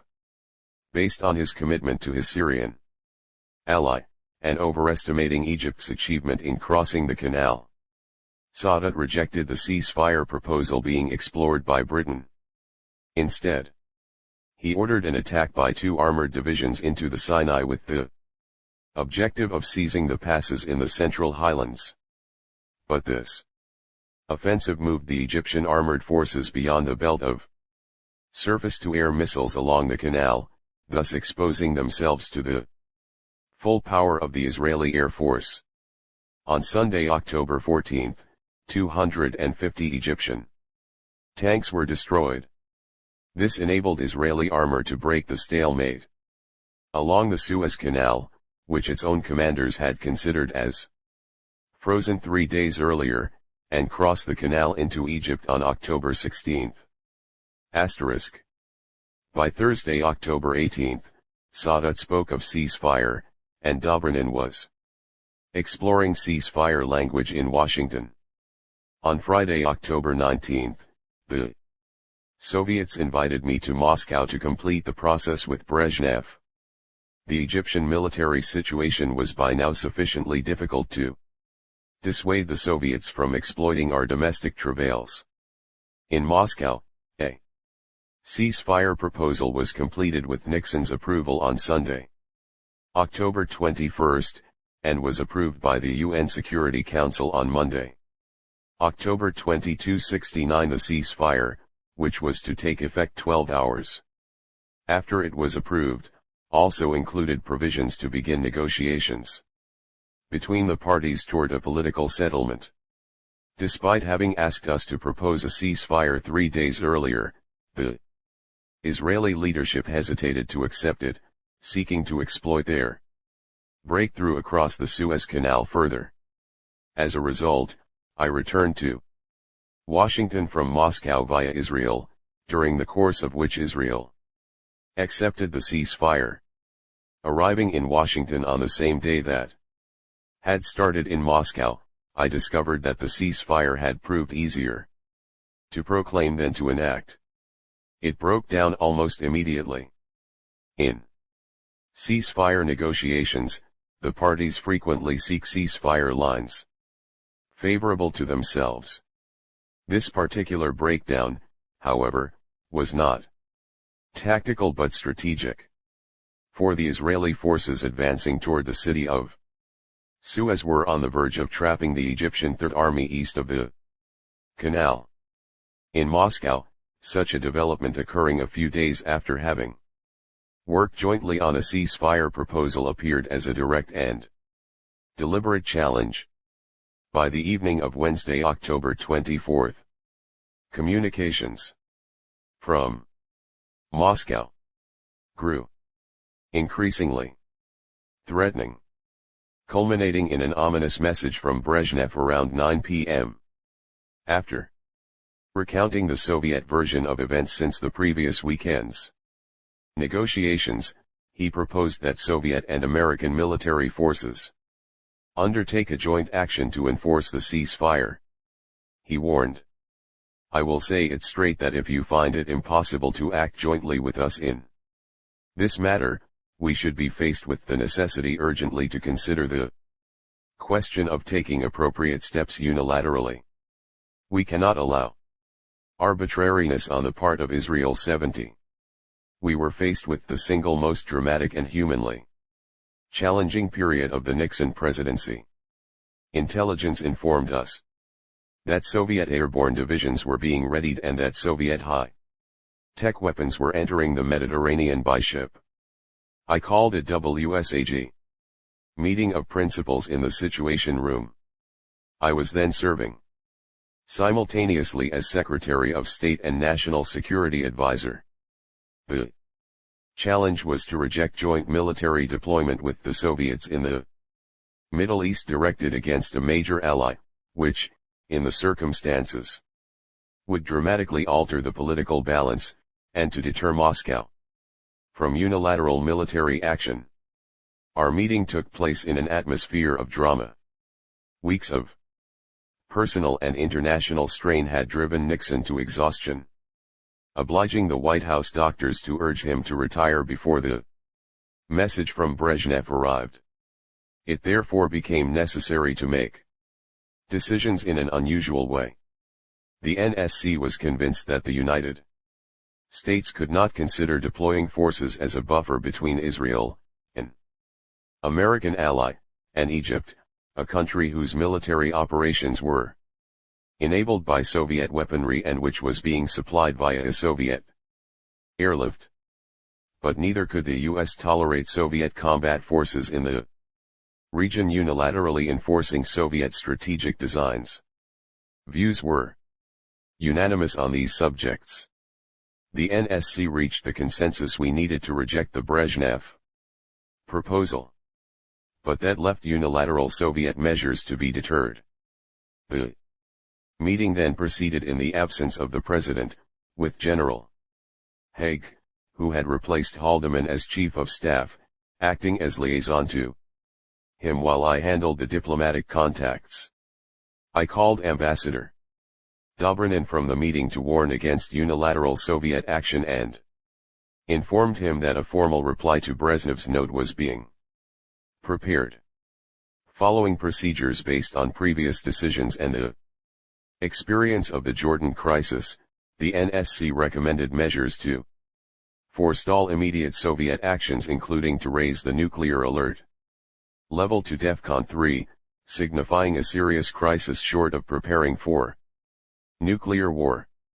In a reply to Brezhnev's letter on behalf of the President, we rejected the proposal for joint U.S.-Soviet deployment in Egypt but reiterated the American commitment to consultative diplomacy on the peace process. We held the letter for some hours to allow the impact of the alert to sink in and internal and allied consultations to take place. In the interval, I briefed NATO ambassadors and other allies, especially Israel.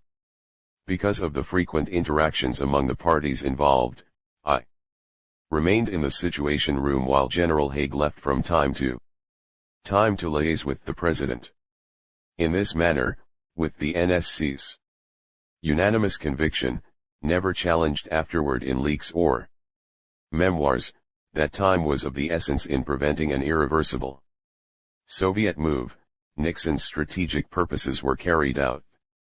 At dawn, Nixon returned to the Oval Office and endorsed the details of the NSC recommendation.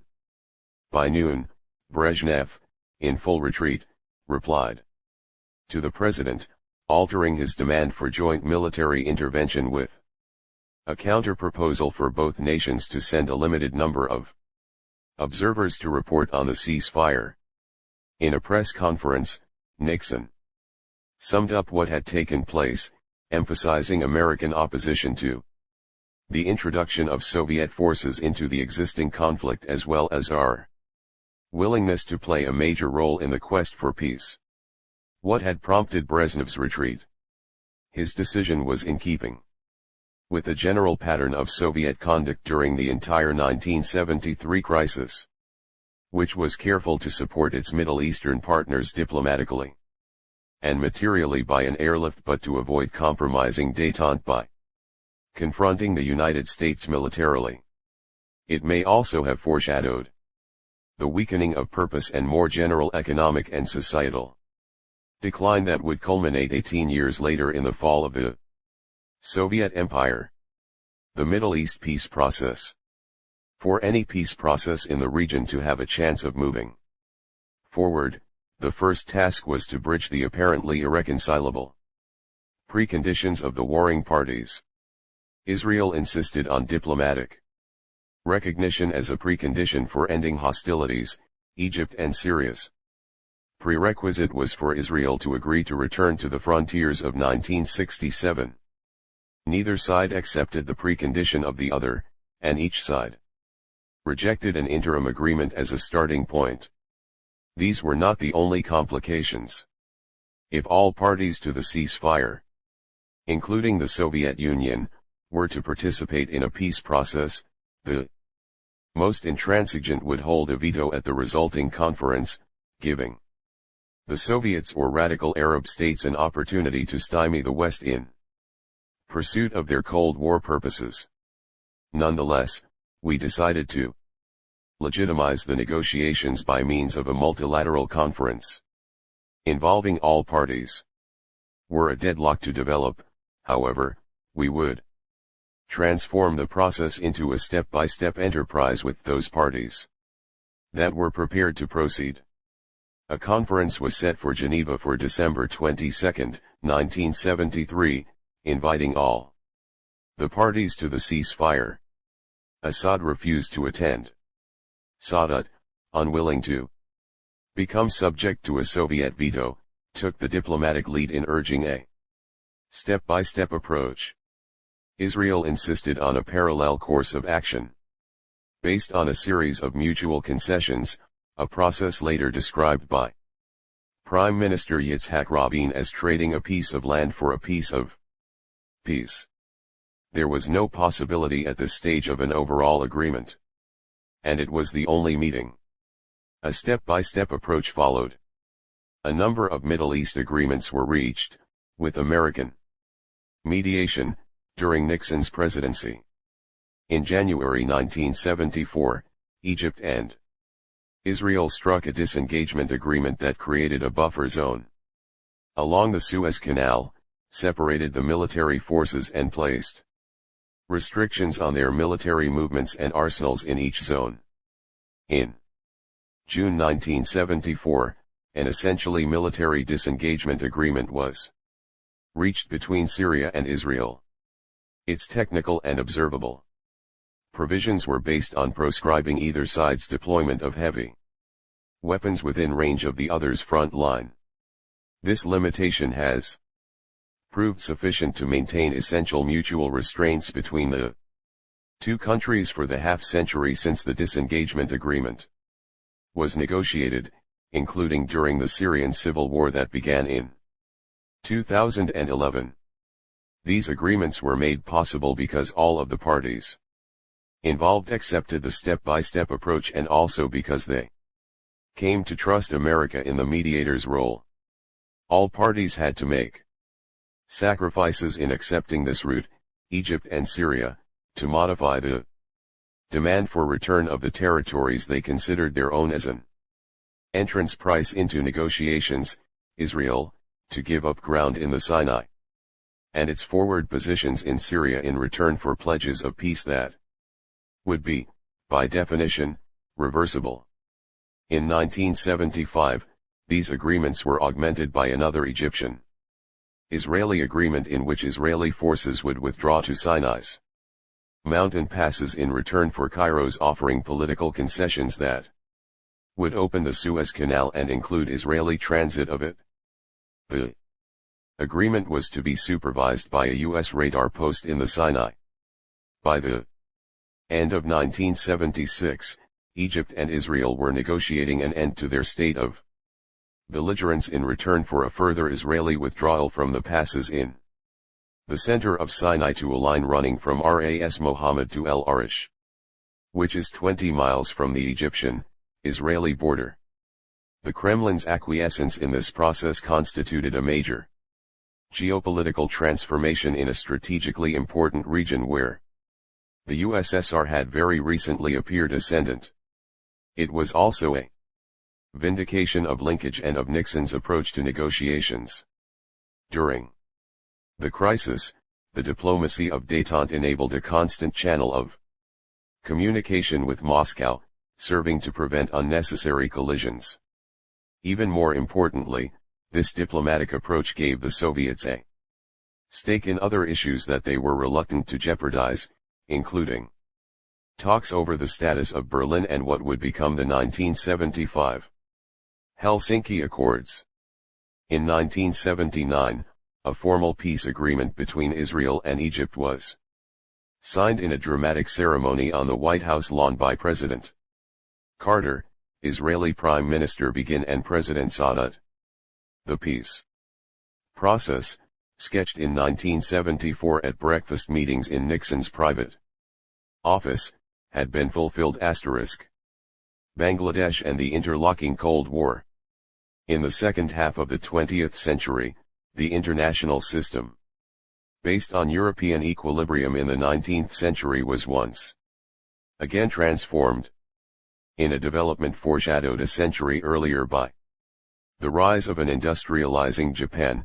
Traditional Asian civilizations such as India and China began to enter the international system as great powers in their own right, rather than relying on a contest of alliances that in the 19th century had characterized the competition for European preeminence. These emerging powers displayed a capacity to challenge the global equilibrium autonomously. If the decolonization of Asia and Africa had, for the first time, extended the Westphalian state system across the globe, now the growth of Indian and Chinese power further diminished the relative strength of the old imperial powers. International order, heretofore defined by the relationships of Western powers, was becoming world order. Nixon's decision to introduce China into the Westphalian system, by negotiating with it not as an adjunct to the Soviet-led bloc but as a counterweight to it and as a new player entitled to serious attention in its own right, opened the field to unprecedented strategic combinations. By exploiting the mounting hostility between the two principal communist powers, this move turned the quest for world order into a truly multipolar enterprise. In March 1971, this emergent reality asserted itself. At almost exactly the same moment that exchanges with Zhou Enlai were bringing China into the international system, though for the moment still secretly. What had begun as an essentially regional disturbance in South Asia between Pakistan and India quickly drew in the United States, China, and Russia. The emerging problem in East Pakistan thereby represented an unprecedented development, a crisis involving three nuclear-armed great powers, all competing as sovereign equals. The origins of the crisis were rooted more than 2 decades earlier in the partition of the Indian subcontinent amidst appalling bloodshed. Governed during the colonial period as a single vast unit, the British Raj in 1947 was split by decolonization into 2 sovereign states, India and Pakistan. The latter was itself divided into 2 entities, both of them under Pakistani sovereignty but separated from each other by 1,200 miles of Indian territory. Of the 2 states, India was secular in confession and largely Hindu in its population, though with a substantial and growing Muslim element. Pakistan was explicitly Muslim, but its halves, ethnically and linguistically diverse and geographically detached, included peoples for whom a common Islamic faith did not provide a shared sense of unity, let alone political cohesion.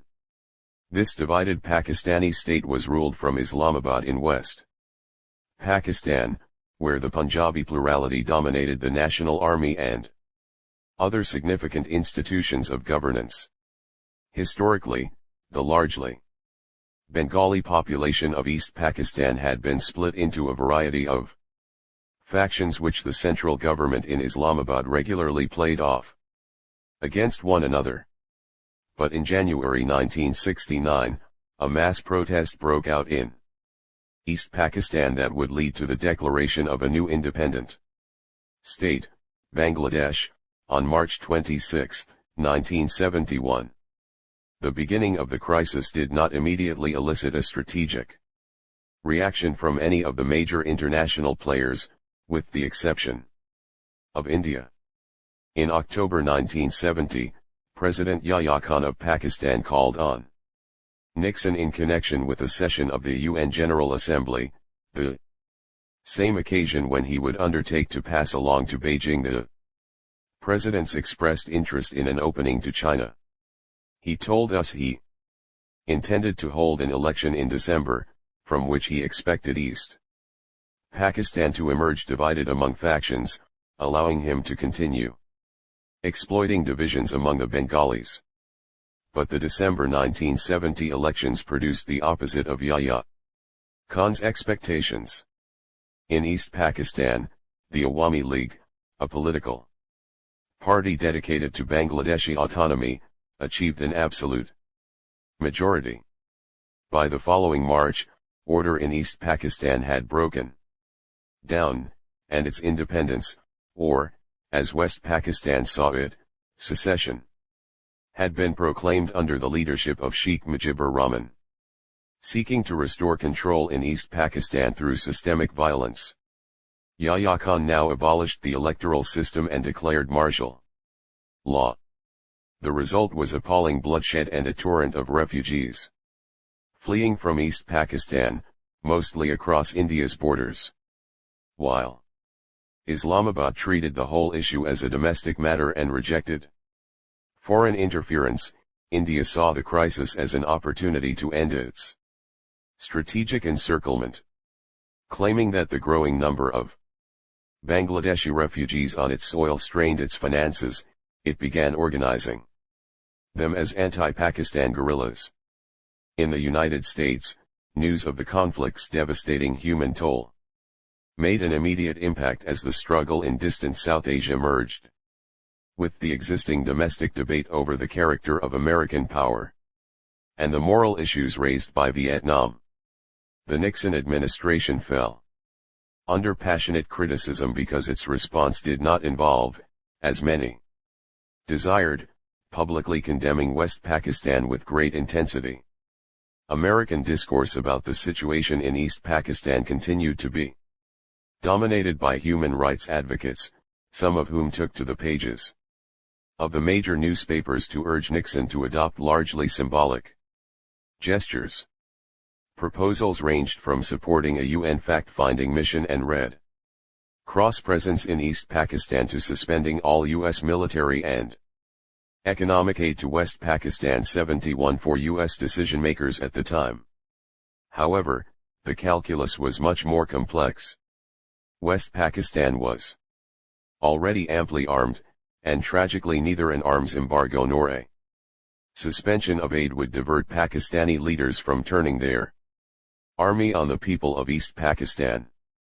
To be sure, such measures would communicate U.S. disapproval of Pakistani outrages, but they would also diminish American leverage and threaten the nascent opening to China, for which Pakistan was our principal intermediary. Paradoxically, critics equated the administration's reaction to this latest crisis with its conduct in Vietnam, but on diametrically opposite grounds.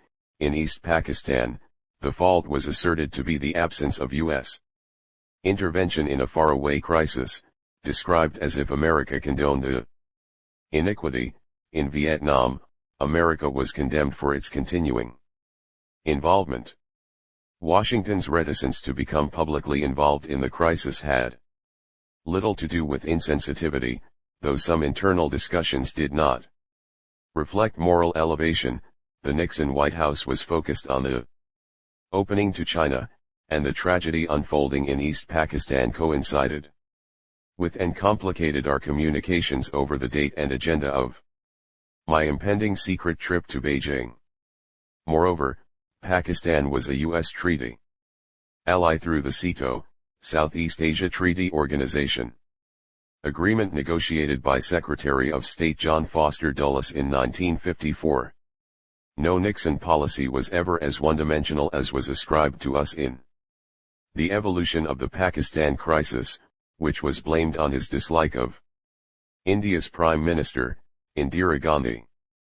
To be sure, her vocal criticisms of U.S. policy in the Cold War, and especially of the Vietnam War, had long been an irritant, but only that. In any case, the actual policy was far more complex.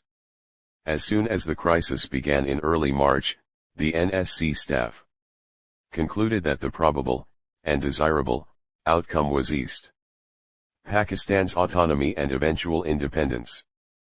But we wanted to arrive at this goal without challenging Pakistan directly or wrecking our channel to China. The White House approved massive food aid for the relief of East Pakistani refugees. We also conducted covert CIA discussions with representatives of the Awami League with an eye toward creating contacts for possible follow-on official negotiations. The State Department was similarly authorized to establish contacts between the Awami League and India. These efforts, however, were refused by India, whose goal was to encourage East Pakistan not merely to seek political autonomy but to secede altogether, the substance of American policy. During the first phase, roughly from March through July 1971, was to prevent a regional crisis from becoming a global one and to sustain the possible transformation of the Cold War through the opening to China. Both purposes were complicated by my secret visit to China en route to Beijing in July 1971 via Saigon, Bangkok, New Delhi and Islamabad, and especially while in the last two capitals, I was exposed to a range of views on the South Asia crisis. The Indian attitude, particularly that of Prime Minister Gandhi, focused less on the refugee issue than on establishing East Pakistan as an independent country. While in India, I outlined American support on the refugee issue, especially via the supply of food, and our efforts to encourage a dialogue with the Awami League. While thoughtful and polite, my Indian interlocutors were largely, and emphatically, dedicated to transforming what was then one half of an avowed adversary on their eastern border into a new country that would be neutral, or even friendly, toward India.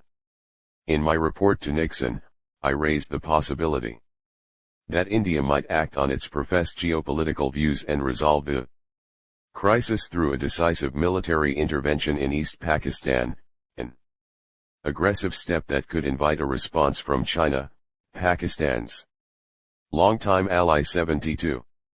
At my next stop, Islamabad, from where I would depart for China the following morning, I met with President Yahya Khan and Foreign Secretary Sultan Khan. My report to Nixon summarized my discussions on the issue of East Pakistan. I emphasized the importance of attempting to defuse this issue of East Pakistan over the next few months. One way to do this, I suggested, might be to try to separate as much as possible, at least in international eyes, the refugee issue from the issue of rebuilding the political structure of East Pakistan. If this were to be tried, it would seem important for Pakistan to put together a collection of major steps in one package, designed to have important impact both on the refugees and on the world community and perhaps to internationalize the effort. 73. Our recommendation was thus to combine the various reform measures we were urging into one package to help rebuild the political structure of East Pakistan. The practical effect would be autonomy. The opening to China was announced in July 1971, with Nixon's trip to Beijing scheduled for the following February. By that summer, the Bangladesh crisis had entered its second phase. In East Pakistan, the systematic human rights abuses had been substantially curtailed. Gandhi, to counteract the potential realignment of the international system through an American opening to China, no longer tried to obscure her own design of fostering the secession of East Pakistan. She accelerated India's support for the guerrilla campaign in Bengal, and in August took another step toward a showdown by concluding a friendship and military assistance agreement with the Soviet Union.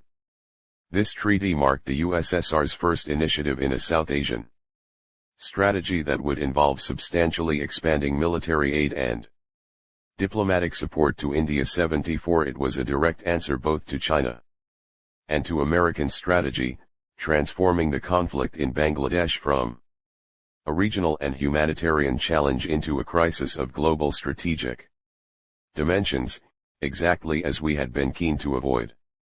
If Pakistan were to disintegrate under Soviet, Indian pressure so shortly after having facilitated our opening to China, not only would Nixon's upcoming summit in Beijing be imperiled, but the very premise of the China strategy, which was to balance the Soviet Union, would be shaken. Nixon was under extraordinary domestic pressure to side with India, whose democracy was widely admired. The issue for the White House, however, had never been East Pakistan's domestic structure but the maintenance of an appropriate international equilibrium.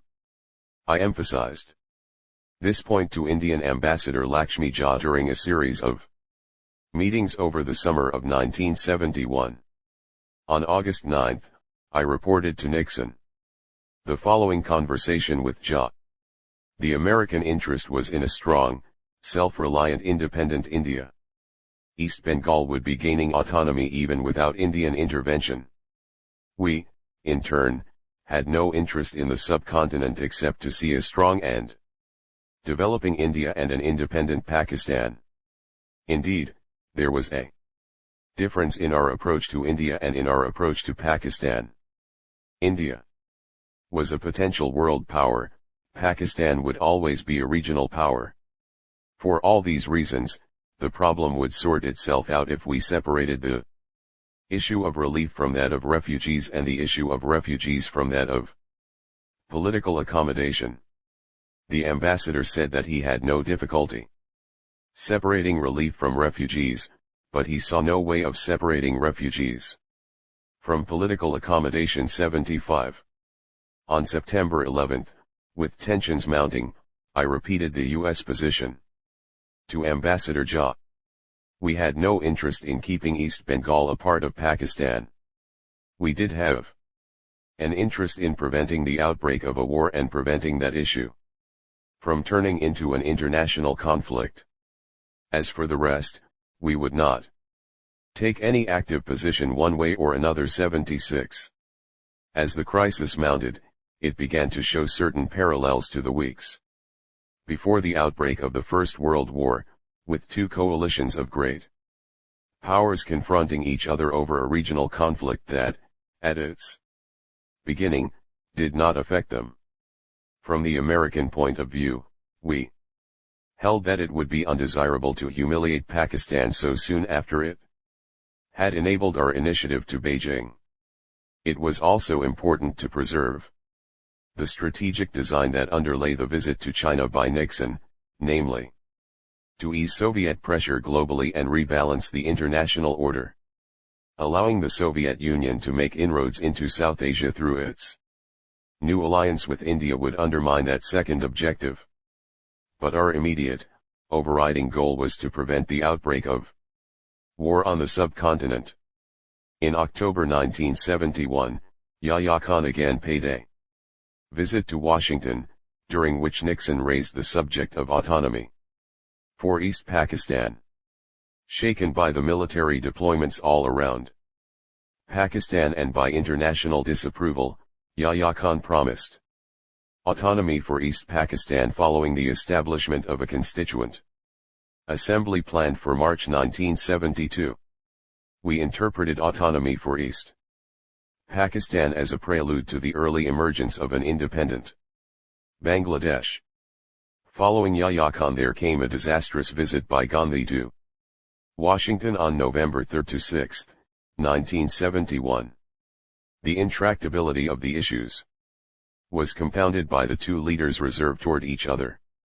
When Nixon informed Gandhi that Khan had agreed to replace martial law with civilian rule and autonomy in Bangladesh, she showed little interest.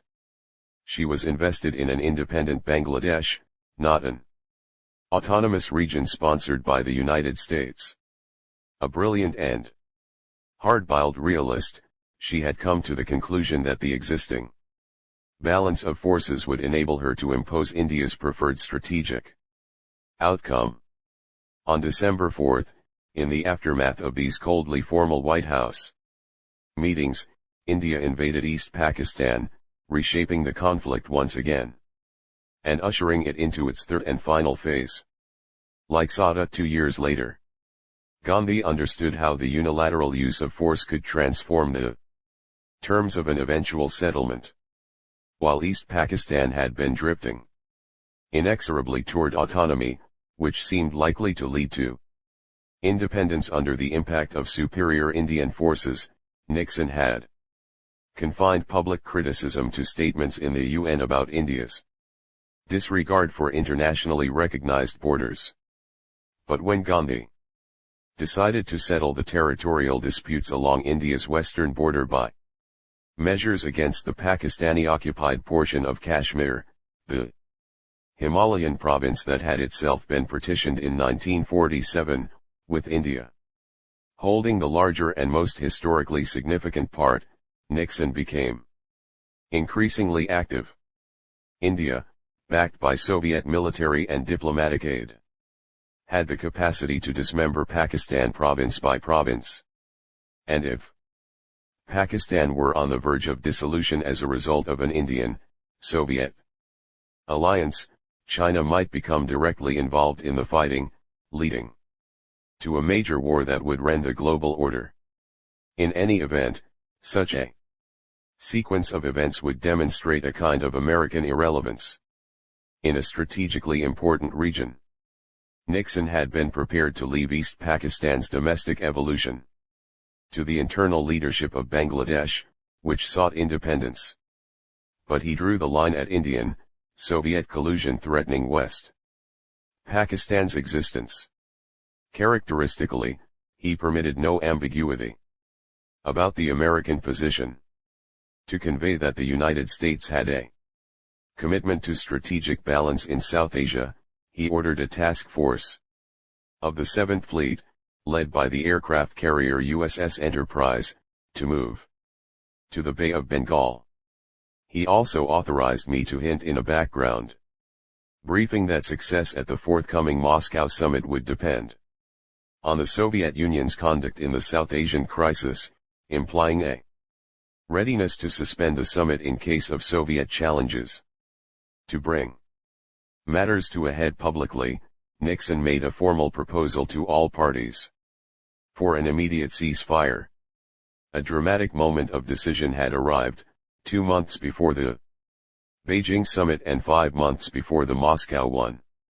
The night of Friday, December 10, 1971, I met with Huang Hua, Beijing's first ambassador to the United Nations. During the meeting, which had been asked for by China, its ambassador warned that China could not remain quiescent if existing military trends continued.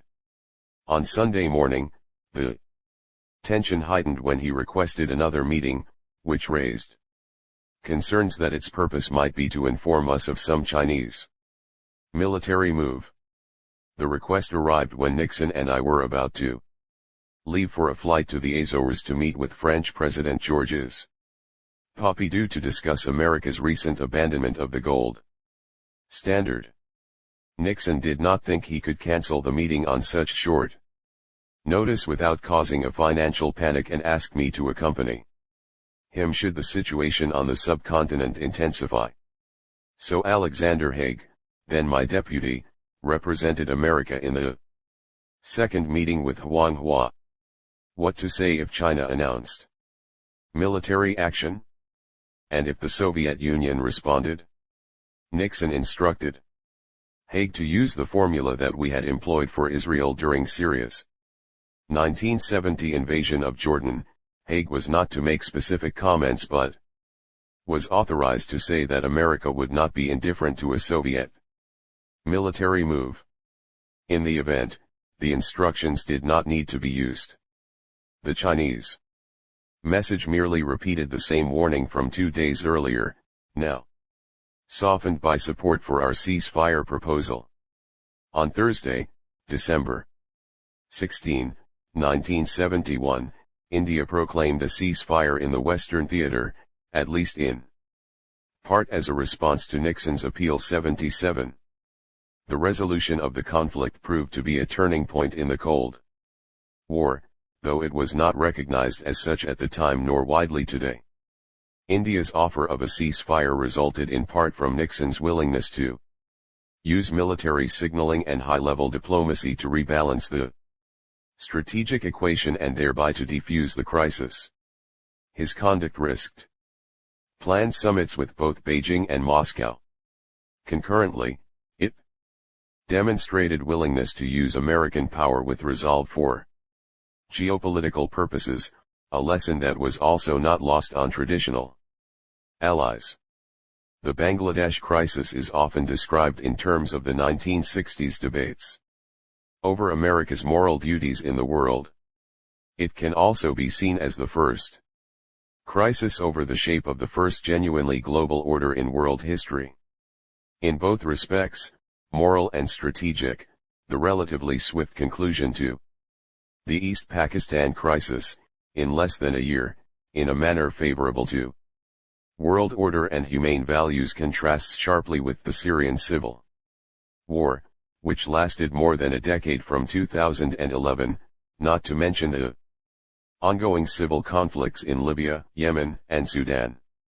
In Bangladesh, the United States acted on the basis of a carefully considered definition of the national interest. It focused on its principal strategic objectives, adjusting them to evolving circumstances and American capabilities. It took serious account of humanitarian considerations and adopted significant achievable measures on their behalf. The Bangladesh crisis represented a major step in the transformation of the Cold War from a rigid bipolar structure into a more complex global equilibrium involving Asia as a growing element. Thanks to the combination of diplomacy, audacity, and restraint exercised at appropriate moments, the odds of a global war over Bangladesh slipped from possible to inconceivable. Ultimately, each participant in the crisis gained enough, or, in Pakistan's case, lost too little, so that for decades afterward no major country has disturbed the arrangement. Within 2 months, the summit with Mao proceeded as scheduled, resulting in the Shanghai Communiqué, in which both China and the US declared their opposition to an attempt by any power to attain hegemony in Asia. Bangladesh achieved its independence. The United States recognized Bangladesh's new status less than 4 months after the ceasefire 78, although the United States had strained its relations with both India and the Soviet Union. The Moscow summit took place in May 1972 on the schedule established before the South Asian crisis and led to outcomes shaping the future of the Cold War toward an eventually peaceful outcome. U.S. relations with India began to improve within 2 years and have stayed on a positive trajectory since. During my visit to New Delhi in 1974, the two countries created the U.S.-India Cooperation Commission, which became the institutional basis for a synchronization of interests that has continued to accelerate to the present day. 79. Nixon and the American crisis. Historical memory is often endowed with the appearance of inevitability. Gone are the doubt, risk, and contingent nature of events that accompany, and, on occasion, threaten to overwhelm participants in the moment. Nixon's leadership consisted in the fortitude to overcome his own latent sense of doom and, amid the anguish of uncertainty, to merge complex geopolitical trends into a broad definition of national interest and to sustain it in the face of adversity. Nixon worked on the conviction that peace was the fragile and dangerously ephemeral consequence of diligent statesmanship within a world where tension and conflict were almost preordained. It was the statesman's duty to seek to resolve conflicts on the basis of an inspired vision of the future. At Richard Nixon's funeral in 1994, I observed that he had advanced the vision of peace of his Quaker youth. This is true in an obvious and immediate sense. He brought American troops home from Vietnam, helped end wars in the Middle East and South Asia, and introduced incentives for restraint in the superpower competition with the Soviets, through diplomatic initiatives rather than unilateral concessions. But his vision of peace was also made manifest in the way he reshaped world order by introducing multipolarity into the global system by the opening to China while advancing American interests and overall stability. By adjusting America's role from faltering dominance to creative leadership, Nixon was, for a time, successful. But the collapse of his administration in August 1974 due to the Watergate tragedy, compounded by the fall of Saigon 8 months later, prevented his approach to foreign policy from achieving the influence on American thought it deserved. As a result, the eventual triumph of the United States in the Cold War and the unraveling of the Soviet Empire were widely perceived in ideological rather than geopolitical terms and understood as a vindication of America's confident verities about the world. Those verities, in turn, have guided much of the U.S. approach to the post-Cold War period. Among them is the belief that adversaries will collapse due to their own dynamics or can be crushed, that friction between countries is more often the result of either misunderstanding or malevolence rather than of differing interests or values that each side regards as valid, and that, with only a push by the United States, a rules-based world order will naturally develop as the expression of inexorable human progress. Today, a half-century after the Nixon presidency, these impulses have led the United States to a situation that is strikingly similar to the one Nixon inherited in the late 1960s. Once again, it is a tale first of exuberant confidence generating overextension, and then of overextension giving birth to debilitating self-doubt. Once again, in almost every region of the world, the United States confronts major interlocking challenges to both its strategies and its values. Universal peace, long anticipated, has not arrived. Instead, there is renewed potential for catastrophic confrontation. And, once again, swings between reckless triumphalism and righteous abdication signal danger for America's position in the world. A Nixonian flexibility, at once realistic and creative, is needed for American foreign policy. Despite many important differences between Nixon's time in office and today, three familiar principles from his statesmanship would continue to benefit the United States: the centrality of the national interest, the maintenance of the global equilibrium, and the creation of sustained and intense discussions among major countries to construct a framework of legitimacy within which the balance of power can be defined and observed. Certain qualities of Nixon's leadership would help to actualize these principles: an understanding of how different aspects of national power relate to one another, an awareness of minute shifts in the global equilibrium and the agility to counterbalance them, an imagination for tactical boldness, a facility for relating the management of regional disturbances to a global strategy, and the vision to apply America's historic values to its contemporary challenges. Managing the global order requires an acute U.S. sensitivity to evolving and often ambiguous events. It also demands an ability to identify strategic priorities. We must ask ourselves, which threats and opportunities require allies? And which are so central to American national interests and security that we will deal with them alone, if necessary? At what point does multilateral commitment compound strength, and when does it multiply vetoes? To achieve the goal of peace, confrontational forms of competition must leave room for a sense of shared legitimacy. Together, balanced power and agreed upon legitimacy supply the soundest structure for peace. Toward the end of his first term in office, Nixon addressed a joint session of Congress at which he presented the results in foreign policy that his administration had secured to that point, framing them as at once a national achievement and a worldwide mission. An unparalleled opportunity has been placed in America's hands. Never has there been a time when hope was more justified, or when complacency was more dangerous. We have made a good beginning. And because we have begun, history now lays upon us a special obligation to see it through 80.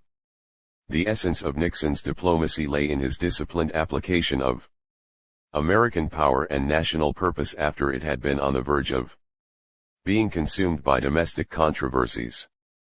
There existed, after the 1972 election, a possibility that the methods and thinking behind the administration's first-term diplomatic achievements might be translated into a lasting school of American foreign policy, a recalibration not only of strategy but also of mindset.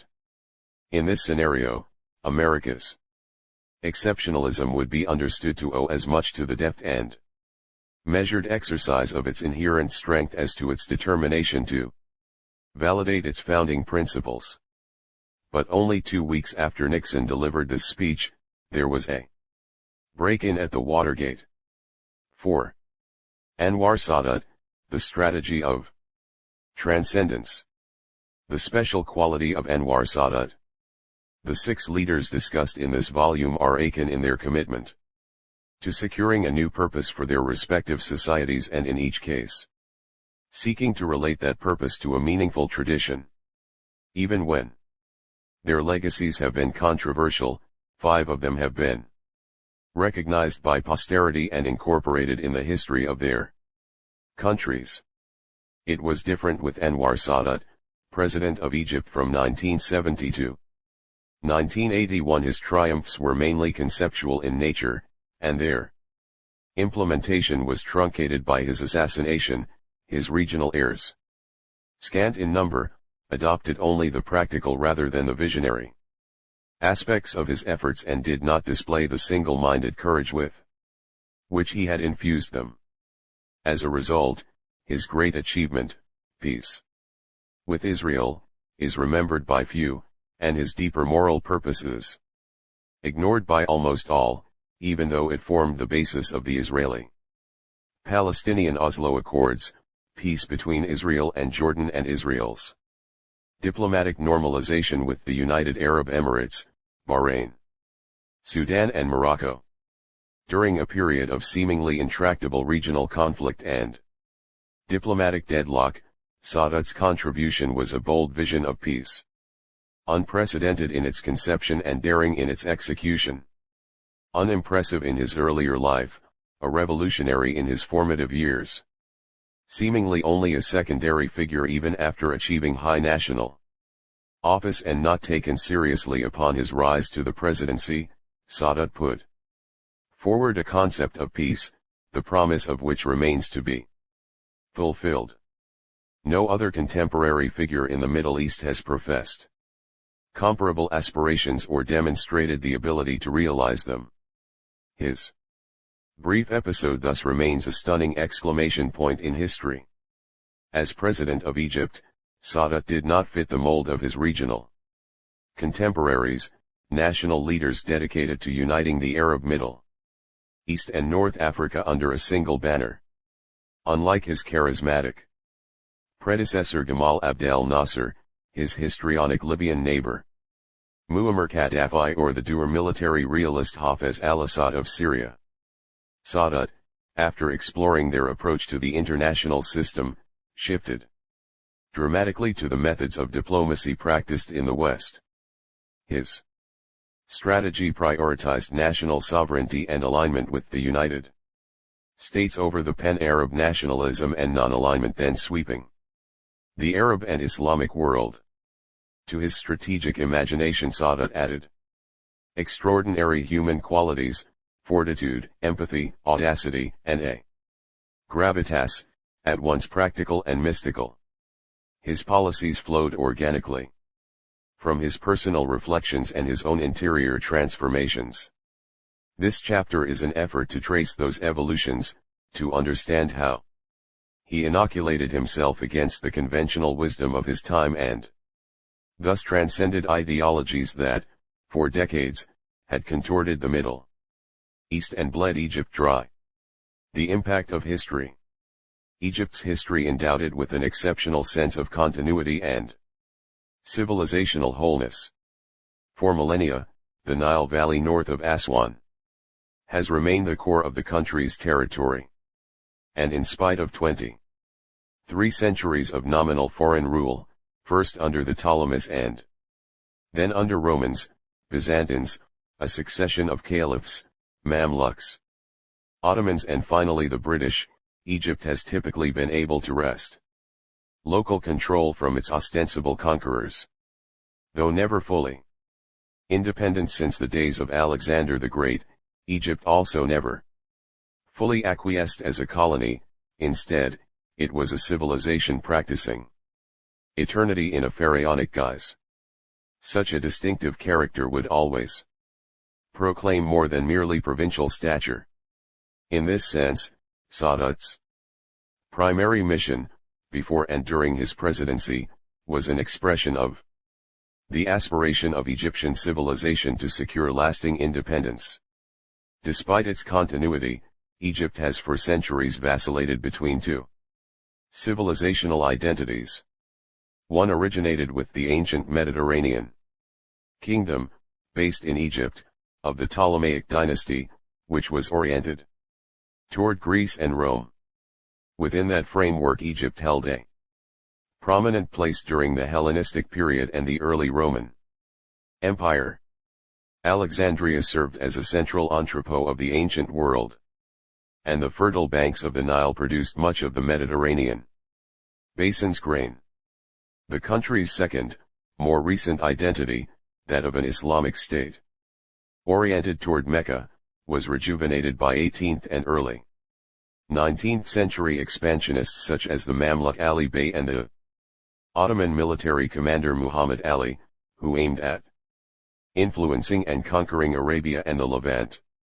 In 1805, after Napoleon's brief appearance in Egypt, Muhammad Ali established himself as the first Khedive, essentially a viceroy under Ottoman suzerainty, and began a dynasty that would rule Egypt for the next 150 years. His descendants, too, would be known as Khedives. The modern Egyptian view thus came largely, though not entirely, through an Islamic lens. Throughout the long 19th century, the spirit of Egyptian independence became intertwined with Western ideals. Egypt experienced a profusion of liberal Arabic thought, El Nada, the Egyptian Renaissance, much of it inspired by translations from liberal and revolutionist French writings too. In the late 1870s, the Ottomans, administrators of the country since the 16th century, temporarily established a written constitution that endorsed popular political representation and experimented with parliamentary rule. In this moment of inspiration, the identities of Egypt layered upon each other to produce an intellectual fusion exemplified by the great reformist philosophers Jamal al-Din al-Afghani and his student Muhammad Abduh, who articulated a reinvigorated Islam compatible with the principles of Western political structures. But these visionaries proved the exceptions to the rule. The country would wait 3/4 of a century for another who could rise above the divisions in Egyptian thought. The Egyptian Khedives, who by the second half of the 19th century had achieved de facto independence from weakening Ottoman rule, saddled the country with debt, leading in 1875 to the sale to Britain of Egypt's stake in the Suez Canal and the surrender of Egypt's rights of operation there. In this way, beginning in 1876, Paris and London asserted control over Egyptian finances. In 1882, Britain occupied Egypt and named itself Egypt's protector for henceforth. Egyptian nationalism began to express itself against the same European powers whose writers had once inspired it. Nationalism, newly combined with a sense of Arab solidarity and fueled by a resentment of Britain's ongoing interference, characterized the mindset of much of Egypt in the first half of the 20th century. This was the milieu into which Anwar Sadat was born in December 1918. Early life. Anwar Sadat was one of 13 children born to a father of partly Turkish heritage who worked as a government clerk for the army and a mother whose Sudanese father had been forcibly brought to Egypt and enslaved. The family lived in Mit Abu al-Kum, a rural village in the Nile Delta, until Anwar was 6, at which time they moved to a Cairo suburb. The period in Cairo was difficult. Sadat's father took another wife, relegating Sadat's mother and her children to second-class status within the family. There were many mouths to feed, and the family was sometimes too poor to buy bread. This was a time to which Sadat would almost never refer publicly, preferring to recall a childhood in the idyllic countryside rather than in a crowded and very ordinary urban flat. 7 In public appearances later in life he would often introduce himself as a child of the Nile and a farmer aide. In his youth Sadat showed an instinctive patriotism that predated any political theorizing or ideology. As a child in Mit Abu al-Kum, he had idolized the anti-colonial icon Mahatma Gandhi, dressing in a white sheet and pretending he did not want to eat naan. He was aware of continuing British power because it determined the nature of his father's employment. For instance, after the British forced withdrawal of Egyptian troops from Sudan in 1924, his father came home. Young Anwar occasionally stole apricots from the royal orchard for his snacks. At 8 years old, he joined street demonstrations for the removal of Egypt's pro-British ministers. As an adolescent, he despised the British constable who rode his motorcycle through Sadat's Cairo neighborhood. The family strongly emphasized education. Anwar's paternal grandfather was literate, a rarity in Egyptian villages at that time, and his father was the first man in Mit Abu al-Kum to obtain an educational qualification. 11 Despite their constrained finances, the family managed to pay for Anwar and his older brother's schooling. Raised a devout Muslim, he learned in both the Quranic and Christian traditions as a student at 2 different middle-class schools. He read widely and voraciously. Sadat became more conscious of the distinctiveness of his class difference when he gained admission to the Royal Military Academy in Cairo, which had only recently begun taking students from the lower and middle classes. 12 His acceptance had to be achieved through the laborious and humbling process of asking for references from distant acquaintances sufficiently elevated in the state hierarchy to have influence. In young adulthood, his patriotic instincts began to develop into a political philosophy and a sense of self. On the wall of the Cairo flat had been a portrait of Kemal Ataturk. He read the Turkish hero's biography. While at the military academy 13 afterward, he frequented bookstores to keep up his education. Sadat spent his youth feeling inferior, both in his family and at school. The circumstances of his early years trained him in survival, whether by theft or by the small deceptions of conformity. These adaptive skills would hold him in good stead as a revolutionary and early in his presidency. Although intelligent and spiritually inclined from childhood, the young Sadat was far from fully formed, and he did not begin with the ideas he would only later develop. Still, he was open to new understandings and genuinely curious. His natural openness allowed him to grasp a wide range of possibilities, and he had the persistence to follow through on what new thoughts implied.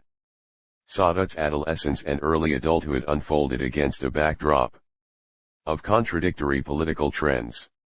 From 1882 to 1914, the Ottoman Empire retained Egypt as an autonomous province, though British de facto control had turned it into a veiled protectorate. In 1914, with the outbreak of the First World War, Britain declared Egypt a sultanate under British protection and encouraged the Arab revolt against the vestiges of Ottoman rule. In 1922, after years of unrest over Britain's sidelining of the popular Wafd Party, Egypt was grudgingly granted its long-promised formal independence, transforming it from a protectorate and sultanate to a kingdom. Sultan Fuad I, ninth of the Ali dynasty, became King Fuad I. This was, at first, only a nominal change. Britain still reserved for itself the operation of the Suez Canal, the prevention of foreign interference in Egypt and the protection of Egyptian security, foreign affairs, and international communication. 16. Token independence did lead gradually to real gains in self-governance, as in the Anglo-Egyptian Treaty of 1936, which enhanced some of the powers of the Egyptian government and reduced British military presence in the country. But optimism over this progress was countered by growing popular frustration at the failure of the Wafd Party to deliver either full independence or the restoration of Egyptian control over Sudan, which remained under British rule. 17.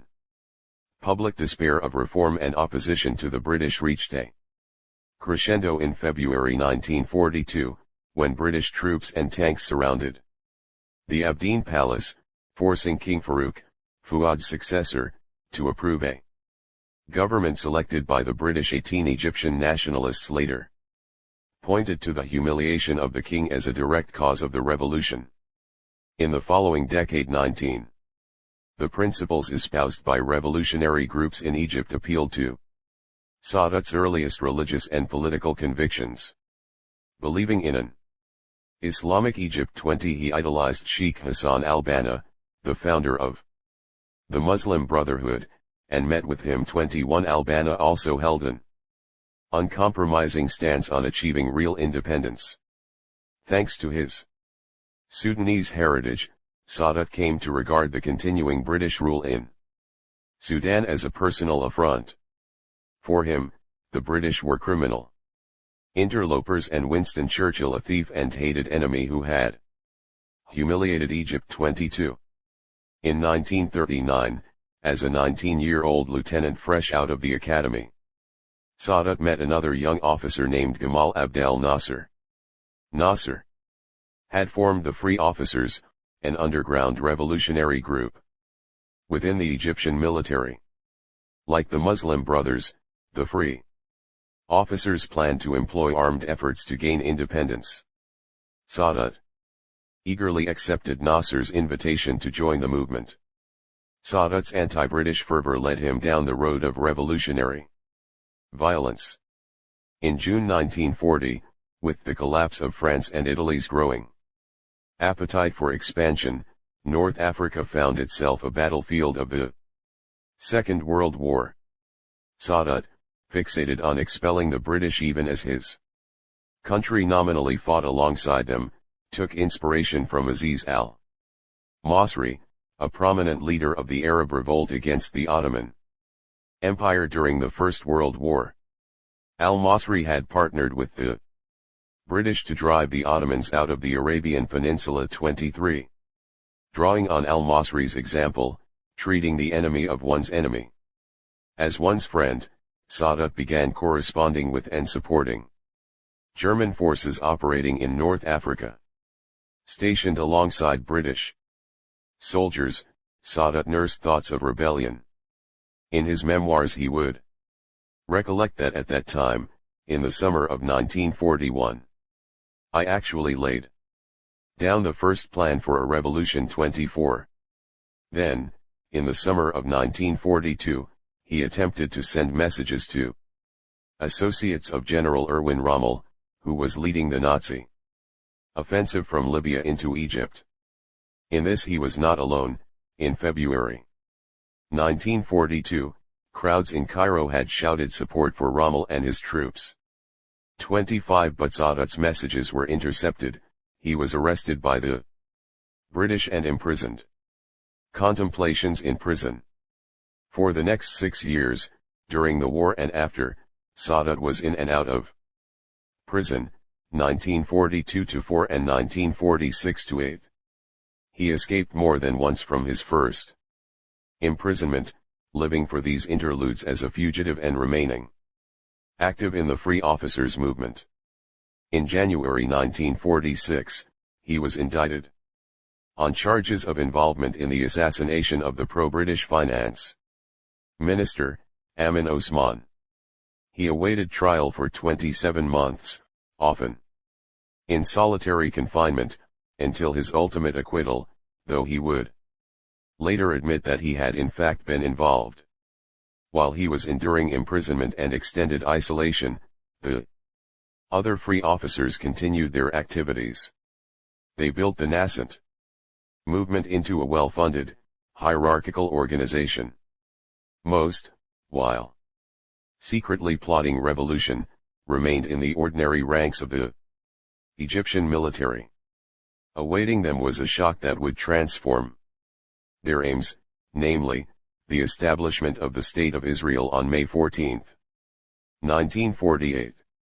Upon issuance of the new state's Declaration of Independence, read out by David Ben-Gurion at a meeting in Tel Aviv, and the immediate recognition of Israel by U.S. President Harry Truman, neighboring Arab states entered the civil war that had been consuming the Arabs and Jews of Mandate Palestine. Egypt, Transjordan, Syria, and Iraq invaded. The start of an unsuccessful 10-month campaign that attempted to forestall the formation of an independent Israeli state. 25 years of intermittent warfare would follow. By October 1948, Egyptian forces were taking heavy losses. By January 1949, they had been pushed back and surrounded in the Gaza Strip. By February, they had signed an armistice, the first but not the last of the Arab combatants to do so. 26. The defeat was an embarrassment for the Arab League for failing to coordinate its members' disparate national armies. Veterans of the 1948-9 war, including future Egyptian presidents Nahib and Nasser, believed that the rout had resulted from Arab disunity.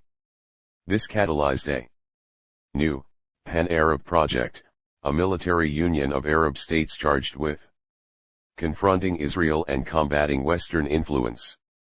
Perhaps because the establishment of Israel was perceived by many Egyptians as a further European imposition on the region, even greater Egyptian identification with Arab causes and fiercer resentment of the West followed. When Sadat emerged from prison and was reunited with the free officers, now as a member of its leadership body, the Constituent Council, he remained in some ways separated from them. Many of the free officers had fought in the 1948 war. Sadat, meanwhile, had only had an indirect relation to the war, and his enthusiasm for Arab unity was similarly diluted. Moreover, in prison he had undergone a profound transformation. Rather than languishing in his solitary confinement, he had developed what he later recalled as an inner strength, already formed by the slow rhythms of his rural childhood. He professed to have found still greater serenity in prison. But his was not a serenity that lent itself to stillness. It was, rather, a capacity for change. 27 In his memoirs, Sadat would reflect, "My contemplation of life and human nature in that secluded place had taught me that he who cannot change the very fabric of his thought will never be able to change reality, and will never, therefore, make any progress." 28. When finally released in August 1948, Sadat was still committed to the revolutionary cause, but he was no longer an uncritical adherent of his compatriots' ideas. He had cultivated the confidence to question his earlier convictions. Egypt's independence, the disgrace of the Egyptian monarch, the strain of the Second World War and the shame of the 1948 defeat added to the Egyptian public's anti-British sentiment. In October 1951, the country's parliament unilaterally abrogated the Anglo-Egyptian Treaty of 1936, which, for all its apparent advantages to Egyptian sovereignty, had served as the basis for a continued British military presence around the Suez Canal. When the British refused to leave, the Egyptians blockaded the remaining troops at the canal. The standoff deteriorated into active skirmishes. On January 25, 1952, British tanks demolished the Egyptian police station in Ismailia, killing 43 men. 2 days later, thousands of outraged KRNS took to the streets. The ensuing riots sent much of downtown Cairo up in smoke. It became known as Black Saturday. 29 In the following months, government by parliamentary majority became impossible. 3 successive governments were formed and then dissolved. The free officers saw that the situation had reached its critical point. The people were ready, and the government hapless. Hoping to neutralize the British by convincing Britain's American ally of a fait accompli, the officers sent word to the U.S. Embassy that a major move was imminent. 30 On July 23, 1952, they carried out a successful coup against Farouk, who abdicated in favor of his infant son, King Fuad II. It was Sadat who drafted the king's abdication statement and declared the officers' triumph over the radio. His subdued announcement emphasized the internal reconstitution of Egypt's government and military, the expulsion of foreign influence and the establishment of diplomatic relations with other states on the basis of equality. 31.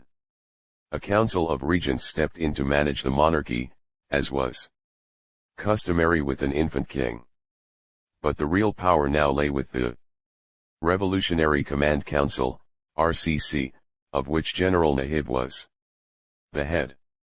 The RCC proclaimed a new constitutional charter, by which it would rule for a transitional period of 3 years. In the summer of 1953, the RCC abolished the monarchy, declared Egypt a republic, and appointed Nahib as president and prime minister. Nasser was named deputy prime minister. A leadership competition soon sprang up between Nasser and Nahib. The latter enjoyed broad national support, but he was from an older generation. Meanwhile, Nasser's charisma continued to fire the imagination of the free officers. In the spring of 1954, Nasser convinced key army officers, a major Nahib constituency, that their leaders' commitment to pluralism and parliamentarism had brought Egypt one step away from anarchy. 32. Having won the army, Nasser was free to pursue his ambitions.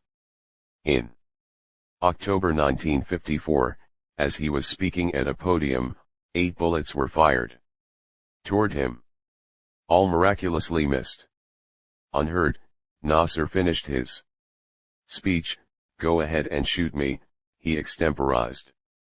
"You can't kill Nasser because all the Egyptian people will become Nassers." 33. Some maintain that the shooting was staged. Whether it was or not, it had a major effect. In November 1954, Nasser rode the ensuing wave of popularity to the presidency under the three-year transitional constitution and took over the leadership of the RCC, ousting Nahib in the process. 34. The contest between Nasser and Nahib was also a battle over the future of democracy in Egypt. 35. In 1954, Nahib's wing of the RCC had drafted a constitution giving significant powers to the parliament. But that faction was overcome by Nasser's supporters, and in June 1956, Egypt's first republican constitution created a relatively unchecked executive, one manifestation of the military's unease with sharing power. 36. Simultaneously, Nasser was re-elected president. With shrewd maneuvering and extraordinary panache, Nasser had sidelined his main competitor. The council had early on won goodwill from ordinary Egyptians with a series of popular policies: investment in industrialization and education, land reform, which weakened the aristocracy, and removal of titles, mostly held by Turco-Circassian elites. Responding to violent provocations by the Muslim Brotherhood, the council had also outlawed political parties in the winter of 1953. In this way, Nasser and his political allies managed to replace revolution with autocratic authority. 37. Mouthpiece of the revolution. Under President Nasser, Sadat was the force behind Egyptian state media, founding the daily Al Jumhuriya, the Republic, in December 1953 and serving for several years as its managing editor and a well-known columnist. 38. Led by him, the paper continued to denounce imperialism. 39. And during this period Sadat also wrote 3 books on the Egyptian Revolution, including a volume in English, Revolt on the Nile, 1957, with a foreword by Nasser. From September 1954 to June 1956, Sadat served as a Minister of State, without portfolio, in Nasser's cabinet and, even though he had no legal training, became a member of the RCC's Revolutionary Tribunal, a judicial body at first focused on rooting out monarchists and British loyalists.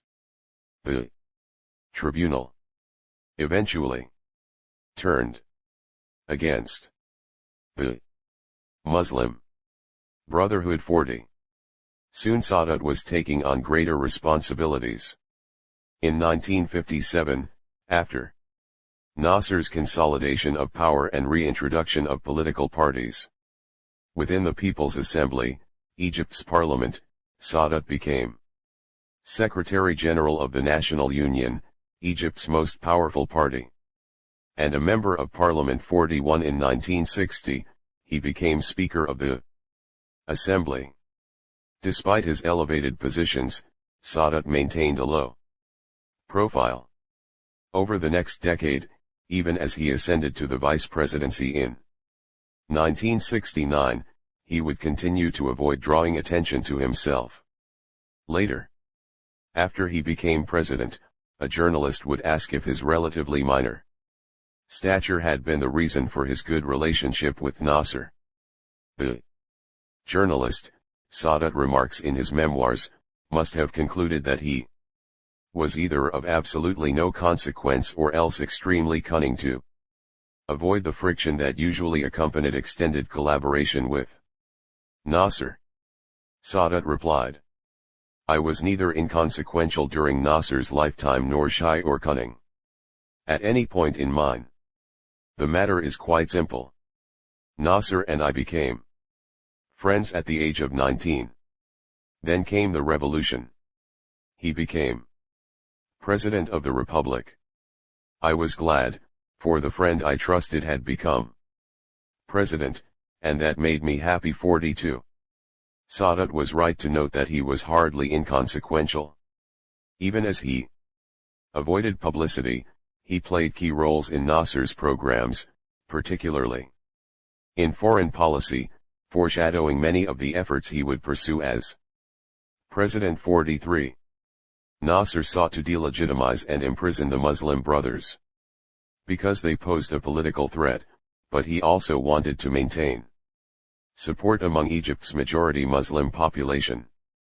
To that end, in 1954, he formed the Islamic Congress, an organization to develop relations between the state and prominent imams. 44. He appointed Sadat as chairman of Deep Faith himself, and formerly having corresponded with leading Muslim Brothers, Sadat was uniquely equipped to serve as a bridge between Nasser's secular government and the Brotherhood as well as other Islamic leaders. Later in his career, he would again attempt to blend secularism and spirituality in Egyptian society, in both cases with only mixed results. The Islamic Congress also served an important purpose abroad, to align Egypt with Saudi Arabia against the British-sponsored Baghdad Pact, an anti-Soviet defensive alliance, also encouraged by the United States. 45. Nasser saw the pact as a Western ploy to co-opt the Arab world, and to build up Iraq as a counter to Egypt, and, in 1954, refused to join. 46. That same year, Sadat disrupted Jordan's plans to join the pact by putting pressure on some of its ministers to ensure the deal's failure. One Western observer named him as one of the direct causes of the breakdown of the negotiations. 47. Sadat managed a similar outcome in Lebanon by comparable methods. By the end of the 1950s, Sadat had become at once an indispensable and a relatively inconspicuous part of the Egyptian government. He controlled key domestic constituencies and enjoyed collegial relationships with other legislators. He had proved himself an able diplomat, with a particular quality of empathy. 48. He was a professional public figure adhering to President Nasser's line. Yet, within those constraints, he had already started to formulate an original vision of where his country might be led. Nasser and Sadat. Nasser held hypnotic sway over Egypt and the Arab world's popular imagination. During his period in office, he particularly excelled in the management of confrontations, first against Britain, then against Israel, but was less skillful in the practicalities of administration. As one Middle East specialist wrote in 1967, Nasser had a remarkable talent for knowing what he wants at a given moment, and how to change his stance and seek reconciliations with opponents when he is overextended. But he clearly dislikes making definitive long-range bargains, perhaps partly because of his temperament but more essentially because the Egyptian revolution, like other Arab revolutions, is still groping for a clear sense of its purposes. 49. Through the mid-1950s, Nasser continued in what Sadat regarded as the original vein of the revolution, the defense of Egypt's national prerogatives. In October 1954, he negotiated a new agreement with Britain to formally replace the annulled 1936 Anglo-Egyptian Treaty. British soldiers would withdraw within 2 years, ridding Egypt's soil of foreign troops for the first time since the occupation in 1882. 50. Early on, Nasser maintained open channels with both the United States and the Soviet Union. He became, by the time of the Bandung Conference in 1955, an icon of the non-aligned movement. Nasser knew that to defend Egypt's sovereignty, he would need to bolster its economic self-sufficiency. In that spirit he embarked on the Aswan High Dam, a signature project that, once completed, would control the flow of the Nile, reducing flooding, increasing arable land, and producing hydropower. In December 1955, the United States, Britain and the World Bank agreed to finance the dam's construction. It soon became clear, however, that Egypt would not be able to repay the loan. Private investment and development since the revolution had been slow. Nasser's needling of the West, anti-American propaganda, support for anti-Western forces in the Congo, Libya, and Algeria, an arms deal with Czechoslovakia 51, recognition of the People's Republic of China 52, led the United States and Britain to believe he was already on the Soviet side. Washington cancelled its funding for the Aswan Dam on July 19, 1956. The United Kingdom and the World Bank rescinded their pledges shortly thereafter. To compound the challenge, the United States announced publicly Egypt's economic inadequacies as the reason for the cancellation. No one likes being refused a loan by a bank, as the World Bank president, Eugene Black, commented, adding that people get especially upset when they read in the paper the next day that they were refused because their credit wasn't any good. 53 To Nasser and Sadat, the issue went beyond creditworthiness. The Egyptian leaders saw Western powers using debt to humiliate and stunt Egypt, just as they had done 70 years earlier when they occupied the country. Within days, Nasser retaliated. The Suez Canal Company, owned mostly by French and British shareholders, had operated the canal since the late 19th century. On July 26, 1956, Nasser announced the company's nationalization and, in its stead, established the state-owned Suez Canal Authority. Egypt, not Egypt's colonizers, was to reap the benefit of the lucrative tolls in the canal, the fastest and most traveled sea route from Europe to Asia. Those new revenues, Nasser claimed, would fund the Aswan High Dam 54. The nationalization of the canal was a challenge to the entire British position in the Middle East. In August 1956, British Prime Minister Anthony Eden wrote to President Eisenhower, the removal of Nasser and the installation in Egypt of a regime less hostile to the West must rank high among our objectives. Eden was convinced that Nasser was a new Mussolini, one whose ambitions put Britain's very existence at his mercy. 55. That October, after secret collusion, Britain, France, and Israel invaded Egypt to retake the canal. American diplomatic intervention led to a UN General Assembly vote against Britain and France, America's formal allies. There was a run on the pound sterling, and the United States blocked the IMF from supporting the currency. Abandoned by Britain's chief ally, in failing health and humiliated, Eden discontinued the project and resigned in January 1957. Salvation by America did not alter Nasser's hostility to the West. Rather, he seized the occasion to raise the stakes. With the end of the conflict, he proceeded to keep the canal closed for another 5 months, disrupting Europe's supplies from Asia and denting the British, French, and other European economies. The canal's closure was a challenge for the Israelis, too. They had taken direct military losses in the invasion and now faced a suspension of U.S. aid, an interruption in oil supplies and the proscription of their ships from the Canal. 56 Under pressure from Eisenhower and the threat of U.S. sanctions, Israel withdrew from the Sinai, creating the impression, in some Egyptian minds, that Washington could dictate Israeli policies. At the same time, a series of punitive actions by Nasser's government at home brought about the wholesale expropriation and forced exodus of roughly 3/4 of Egypt's 60,000 Jews. 57. Though the canal closure enhanced Nasser's celebrity and helped propel Egypt onto the international stage, it was something of a Pyrrhic victory. In the aftermath of the Suez Crisis, France, Britain, and the United States blocked Egyptian government assets held in their respective countries. 58 damaged by the invasion, the canal required expensive repairs and in the meantime generated no revenue for its new Egyptian operators.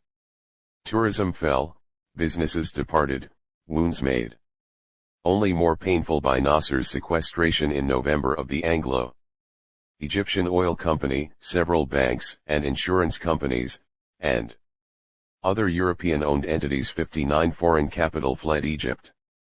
The Soviets seized the occasion to build a new international alignment, solidifying Egypt's alienation from the West.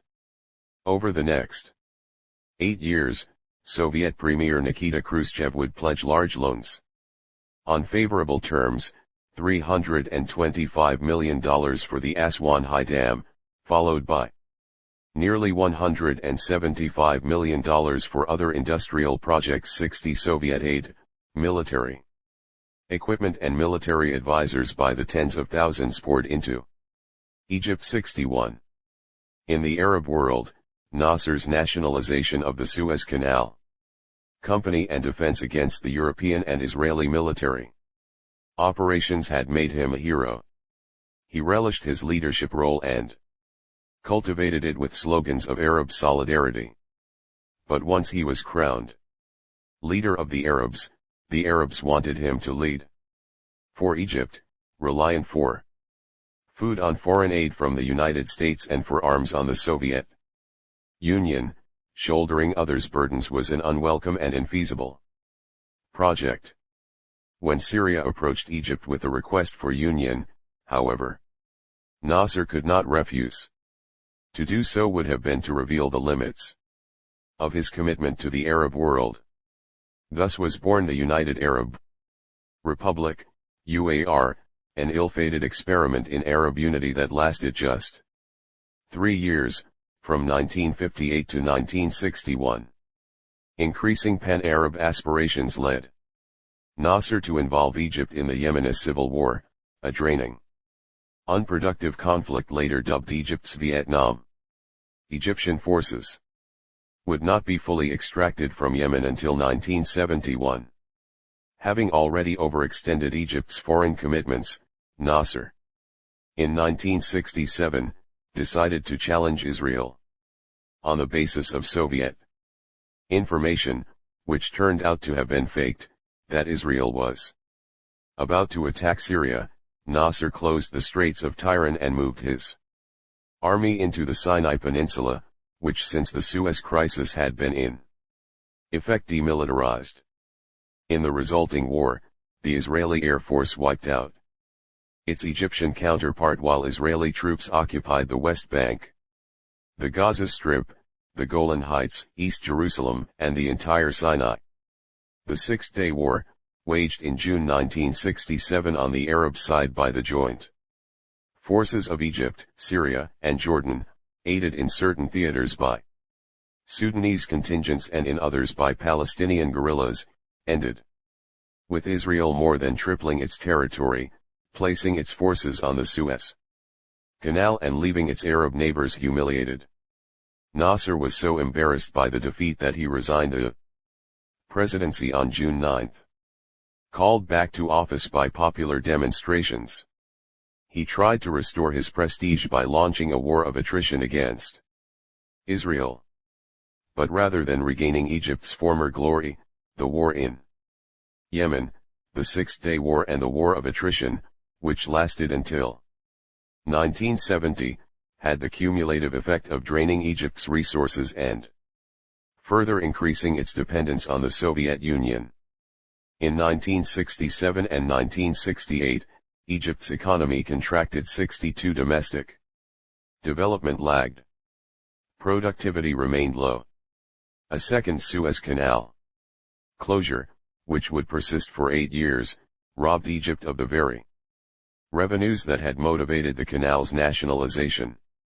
In addition, Nasser's industrialization program had converted arable land into manufacturing space, with the consequence that Egypt was now reliant on imported grain. The Soviet Union, the funder of Nasser's grandest domestic projects, soon proved more mercenary than ally Khrushchev's fall in 1964 had precipitated a new, hard-nosed approach under Leonid Brezhnev, Alexei Kosygin and Nikolai Podgorny. Already by 1966, economic aid was drying up. 63, as was Soviet cooperativeness. Soviet leaders began advocating Egyptian austerity policies. In May 1966, Kosygin denied a request from Cairo to postpone its debt repayment. 64 The Soviet Union would maintain its influence as an arms supplier and occasional financier but cease to be Egypt's great power benefactor.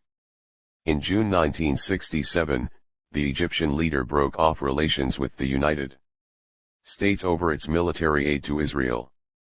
By 1970, the Soviets had stopped responding to Nasser's appeals for aid, loans, and debt relief. 65 In pursuit of Pan-Arabism, Nasser had brought about Egypt's isolation. Sadat's perspective. Even at its height, the friendship between Egypt and the Soviet Union had been formal to the point of coldness. Sadat witnessed firsthand Soviet disdain for what they considered Egyptian dependency. In June 1961, while serving as Speaker of Egypt's National Assembly, he was hosted in Moscow by Soviet Premier Nikita Khrushchev. Over dinner, Khrushchev reportedly told Sadat, "We can hardly have confidence in your Nasser when he is losing his grip on the country and not solving his country's problems." Sadat left the dinner immediately and departed Moscow without a farewell to his host. 66. For another 9 years, as Sadat watched Nasser simultaneously rely on, and be put off by, the Soviets, he became convinced that alignment with them was disastrous. On September 28, 1970, 3 months after a final, ineffectual plea to Moscow for greater assistance, Nasser suffered a heart attack and died. In his memoirs, Sadat quotes Zhou Enlai, the premier of the People's Republic of China, telling him that the Russians had caused the collapse of Nasser's health. Sadat himself was sure that their abuse had hastened the end. It was undoubtedly one important reason why his morale deteriorated and so precipitated a terminal heart condition and diabetes. How and when a man dies is, of course, preordained by God, but Zhou was right. 67. Nasser had believed that Egypt lay at the overlap of 3 circles: the Arab, the Islamic, and the African. 68, and perceived a shared destiny with the Arab world as a whole. 69. He considered it his mission to liberate the Arab world from the yoke of colonialism. He regarded Arab unity as the essential first step, the defeat of 1948 by Israel having demonstrated the risks of Arab countries acting alone, and saw himself as their unifier and charismatic leader. But if 1948 was Nasser's formative conflict, 1967 was Sadat's. To him, the Six-Day War had illustrated the danger of placing pan-Arab solidarity above the national interest.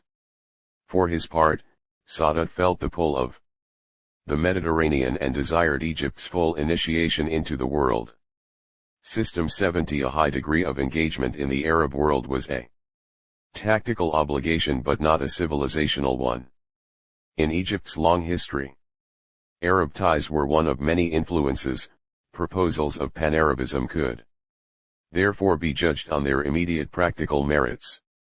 Nasser's death came just days after his attempt to paper over Arab divisions between Jordan's King Hussein and Yasser Arafat, the chairman of the Palestine Liberation Organization, PLO, which in September 1970 had hijacked 4 commercial airplanes and had attempted to overthrow Hussein, who in turn evicted the PLO. 71. Even without Attributing Nasser's death to the strain of these efforts, Sadat could see that Nasser had cornered himself, breaking relations with the United States after 1967 had made Egypt solely dependent on Soviet aid.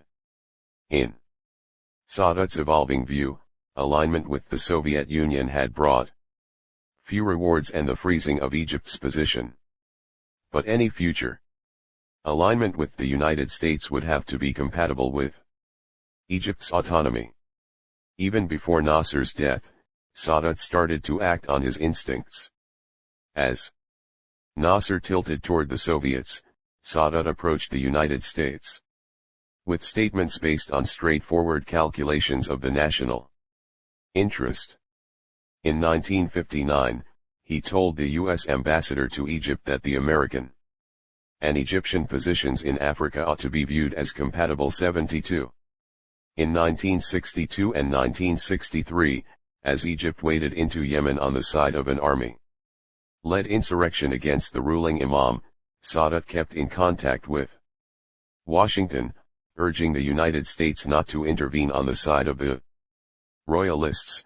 His purpose was to avoid direct conflict between the United States and Egypt. 73. But by 1964, despite these efforts, relations between Egypt and the United States had become outright hostile, strained over the Congo, Yemen, and U.S. aid policy. 74. Nevertheless, in 1966, Sadat became the highest-profile Egyptian since the revolution to visit the United States in an official capacity. This time, he hoped to persuade America to play the role of honest broker as Egypt was attempting to strike a deal with Saudi Arabia over Yemen. 75. These were unemotional appeals founded on rational considerations of mutual interest. Had Sadat, as a top Egyptian official, signaled any kind of unusual friendliness, one of his American interlocutors would surely have noted it. Neither in his years as a government minister nor in his decade as the leader of the legislature was his attitude toward the United States deemed by American officials to be especially warm. At that point in time, Sadat had not yet developed visionary views on peace. He likely grasped, by the autumn of 1970, the practical futility of perennial war with Israel. Intermittent fighting was costly, and Egypt's treasury was already depleted. Air raids, threatening Cairo, stalled Egypt's economy. 76. The conflict, putting Egypt at odds with the West, was precluding Egypt from operating in the wider international system. As a minister to Nasser, he had gravitated toward frameworks governed more by state sovereignty than by imperial hegemony or regional solidarity. And he understood the possibilities of neutrality as Nasser had not. But he had not fitted these pieces together into a coherent, long-term view of Egypt's future course, or of himself as its helmsman.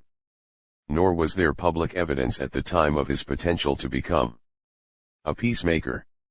In fact, nearly all of his signals pointed the other way. Despite his contacts with the United States, he was its frequent and vehement critic, a tendency that persisted, at least in public, through the early years of his presidency. In his 1957 book Revolt on the Nile, he asserted that Israel had come into existence because the State Department dreamed of forcing its authority on the Islamic world, from the Caucasus to the Indian Ocean. 77. And in 1970, he categorically rejected the possibility of recognizing Israel. Never. Never. Never. This is something no one can decide. Our people here will crush anyone who would decide this. 78. He treated Israel as a spearhead of American imperialism. Israel has been the first line of defense of American interests, and the Americans gave her the green light to the Gaza aggression. 79. These voluble criticisms of the United States were enactments of his Penchant for dramatic impact. Sadat believed that, in Egypt, personalities have always been more important than political programs. Early in his presidency, he summoned a top Soviet advisor for a dressing down.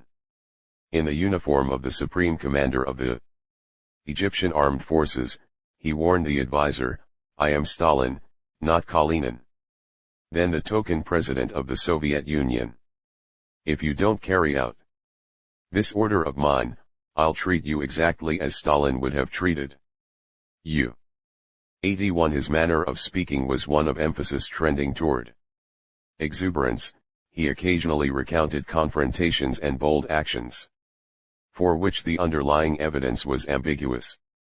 At times this made him appear more a rhetorician, operating on levels of drama and status, than a figure of political purposefulness. In the first 2 years of his presidency, opposition to the United States seemed to remain a central component of Sadat's policy. Thus, he contrasted the supposed benefits of Egypt's partnership with the Soviet Union to the miserliness of the West, which had refused to supply us with one single pistol, even if we were to pay its price in foreign currency 82, or which had pretended to assist us and then reneged, hoping thereby to shake the confidence of our people in itself, in its dreams, and its revolutionary leadership. 83 In early 1971, he would refer to proposals put forward by Golda Meir, then Israel's prime minister, as a pipe dream, based on the victory complex. 84 Well into his presidency, Sadat was considered by American policymakers as a less dramatic version of Nasser. The corrective revolution. Charismatic leaders such as Gamal Abdel Nasser base their politics on casting a spell. Their inspirational rhetoric and demeanor are designed to smother the bleaker truths of everyday life. Stubborn realities come into focus only when the singular, blinding personality disappears. Such was the atmosphere in October 1970, after Nasser's death. Sadat, as vice president, took over the presidency as a transitional leader in accordance with the Egyptian constitution and subject to confirmation by the parliament. His inauguration was overshadowed by Nasser's funeral, as millions poured into the streets to pay their respects. The procession was so overwhelmed that Sadat feared the crowds might prevent Nasser's proper burial by taking his body away with them. 85 Though he had spent nearly 2 decades in the upper echelons of national politics, his refusal to thrust himself into the limelight meant that Sadat was still not well known to the Egyptian people and even less to the outside world. 86 During his progression up the political ladder, Sadat had not been held in high regard in Washington. In December 1969, when he was named vice president, it was the common belief not only in the press but also in Washington and in our Cairo embassy that Sadat owed his promotion primarily to his being inconsequential and therefore in no position to threaten Nasser's leadership. 87 In late September 1970, Nixon learned of Nasser's death and Sadat's automatic succession to the presidency while aboard an aircraft carrier, the USS Saratoga, in the Mediterranean. 88 The shared instinct of most of those present, as well as of available intelligence reports, was that Sadat would not last long as president. He seemed to embody continuity with Nasser's aggressively nationalist ideology and, to boot, looked like a man of little influence or substance. 89 One senior advisor gave him 6 weeks, the assessment being that his succession was just a convenient way of blocking selection of a stronger rival. 90 Likewise, a CIA report from the time failed to include Sadat among the most important men around Nasser at the time of his death and predicted that he was most unlikely to make a bid to take over permanently. 91 Sadat's personal qualities contributed to his relative obscurity. Though he sometimes put on a show of assertiveness, as in his put-down of the Soviet advisor or his railings against America, these performances were to make a point. In reality, he was preternaturally calm. This attribute had somewhat insulated him from the pressures of ambition and the frenzy of political life. Over his 18 years in government, he had remained at a remove from the center of the maelstrom. He was one of the few members of the RCC initially not given a ministerial position. Sometimes this detachment was intentional. At least once, he had suspended his membership in the RCC because of his dislike of the posturing and infighting 92. The combination of his quietist personality and his friendship with Nasser had limited the usual incentives to develop a political base of his own, and he was never a natural politician. He spent more time in reflection, and in a way at prayer, than at the podium. His tendency toward solitude endowed him with insight and independent thought, but also marked him as a loner. Like the foreign observers, many Egyptian onlookers also believed that Sadat would be no more than a transitional leader. His colleagues on the RCC, particularly the powerful cluster headed by Ali Sabri, Shara'i Goma, Sami Sharif, and General Mohammad Fawzi, perceived him as easy to control. 93 Sabri was a member of the Egyptian aristocracy and was considered a logical successor to Nasser by virtue of having served as his vice president, prime minister, and intelligence chief. Goma had been Nasser's Minister of Internal Affairs, Fawzi his defense minister, and Sharif a close presidential aide, indeed, his consigliere. At the start of his presidency, Sadat would retain these three, the last as a minister of state. To succeed formally, Sadat needed to be nominated for the presidency by the Executive Committee of the Arab Socialist Union, ASU, Egypt's only political party. That group, with the support of the influential Council of Ministers, agreed to give him the nod on October 7, 1970-94. They acquiesced in part because they could not agree on who among themselves could play Nasser's role, and because they judged Sadat too weak to challenge them. To ensure their control, they attached 5 conditions to his nomination, including a pledge to rule in tandem with the leaders of the ASU and the National Assembly, among them prominently the allies of Sabri and Goma. In effect, this cohort had given itself veto power over presidential policy. Sadat agreed, was nominated and duly elected. Despite the pitfalls of the late president's efforts toward Arab unity, the inadequate state of the military forces and the economic mismanagement that had withered both the private and public sector, Nasser remained a beloved icon of the Egyptian people. Those disappointed with the economic and political situation he left behind cast about for someone else to blame. It was on the new President Sadat that these burdens fell. To succeed a charismatic leader is in the best of circumstances a forbidding task. While policy can be transmitted, charisma is intangible. Capturing the imagination of the people, who were still mourning Nasser, was unlikely. And without control over the workings of his government, Sadat knew he would be a puppet. He needed, above all, to establish himself. Within 6 months of his election, he made a number of unilateral decisions that were at odds with the views of those seeking to exercise a veto over him. He abolished by decree the seizure and sequestration of private property, hinted at a peace gesture toward Israel, and declared an agreement of federation with Syria and Libya. 95. Shocked by the new president's venture outside the bounds of their agreement, and threatened by a dilution of their power in the National Assembly, Sabri and Goma began plotting a military coup. 96. Sadat discovered the plot and fired them. The conspirators then resigned as a group, hoping to instigate a constitutional crisis. But Sadat, aided by relationships in the assembly he had accumulated since 1952 and, during his years as speaker, worked overnight to find replacements for each of the vacant positions in his newly reconstituted government.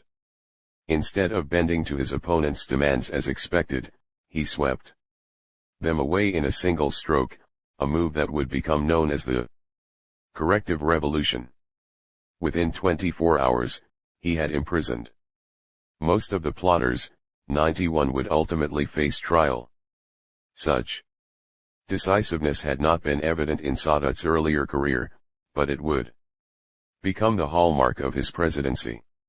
Each of his bold and unexpected moves was deliberately calculated to serve a larger strategic objective. As one senior diplomat put it at the time, they badly misjudged the man if they thought he was going to be pliant. They forgot that he carried bombs in his pocket as a young revolutionary. 97. Strategic patience. The corrective revolution consolidated Sadat's power and liberated him from his colleagues' control. But he was still tethered to Nasser's legacy and Egypt's realities, and constrained by two contradictory imperatives. To retain popular legitimacy he would need to retain Nasserism and his link to Nasser's image. To reverse Egypt's fortunes, he would need to jettison many elements of Nasser's program. He therefore decided to reaffirm the Nasserist program while gradually, and at first imperceptibly, turning it in a new direction. By pursuing what looked like the established course, he would cloak his real intentions. In a speech to the National Assembly shortly after his nomination on October 7, Sadat announced that he would continue to pursue the path of Gamal Abdel Nasser whatever the case may be and from whatever position, reaffirming Nasser's foreign policy, especially toward Israel. He would seek to free Arab lands from Israeli occupation, increase Arab unity and safeguard, fully, the rights of the Palestinian people. 98.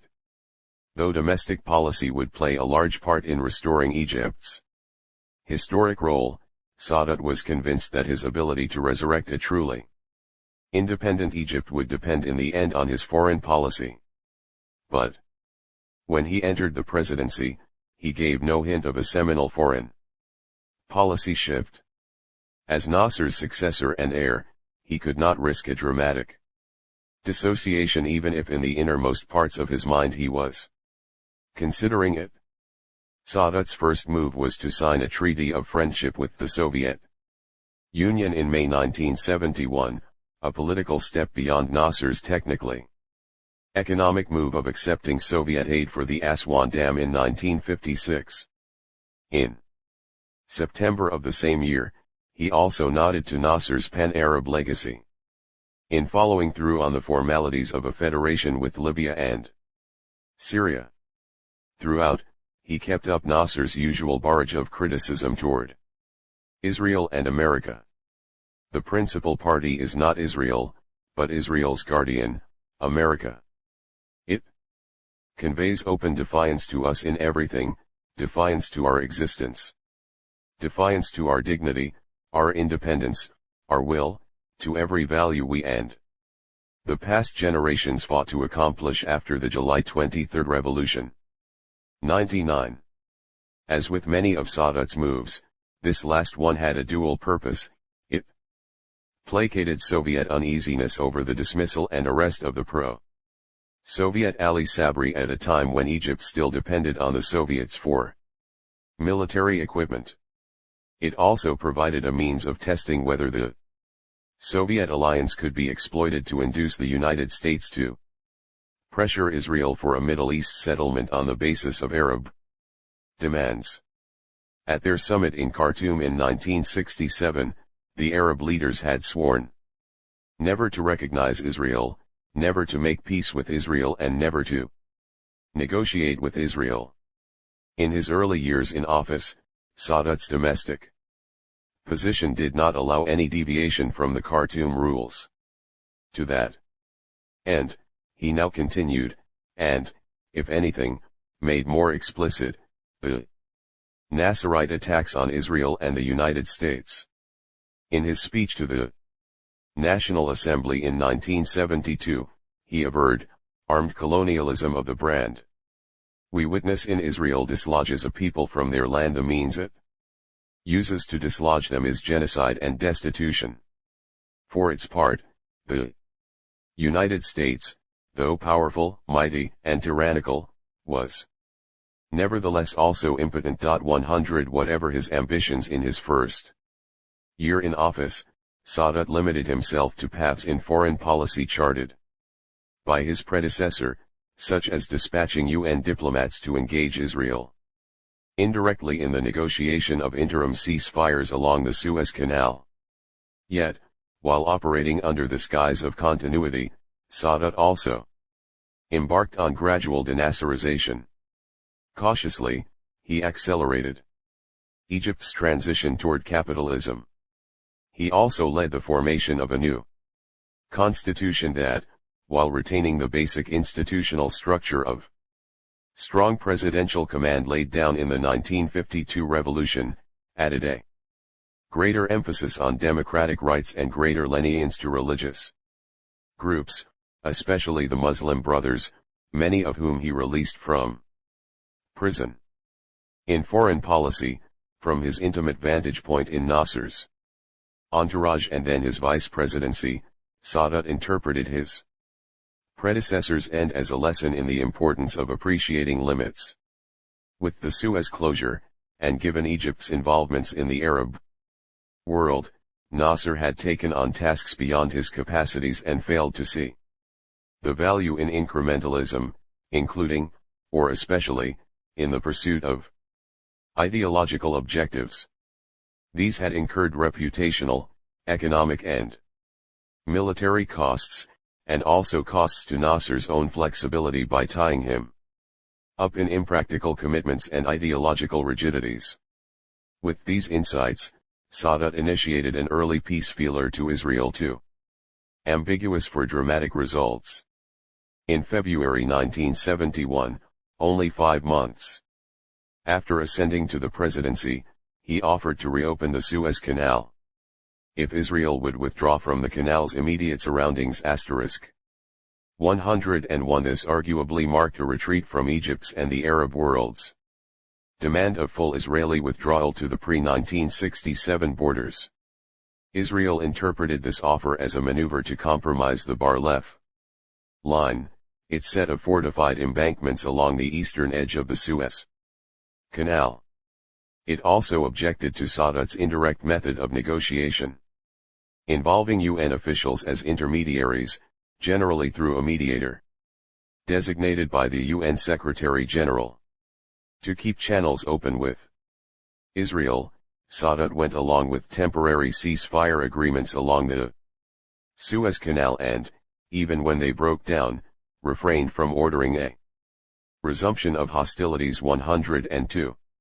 Little more than a year later, in July 1972, Sadat's gradualism was replaced by a dramatic move, the abrupt expulsion from Egypt of roughly 20,000 Soviet advisors, without warning to Moscow or prior consultation with any Western country, including the United States, about either the move or its consequences. 103 Though the full implications of this change in strategy took a while to reveal themselves, it would develop into a turning point in Middle East diplomacy.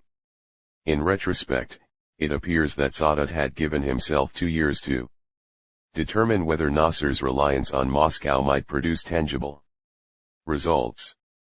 That is why, after the May 1971 signing of a friendship treaty between the Soviet Union and Egypt, Brezhnev began to urge Nixon to accelerate peace efforts in the Middle East.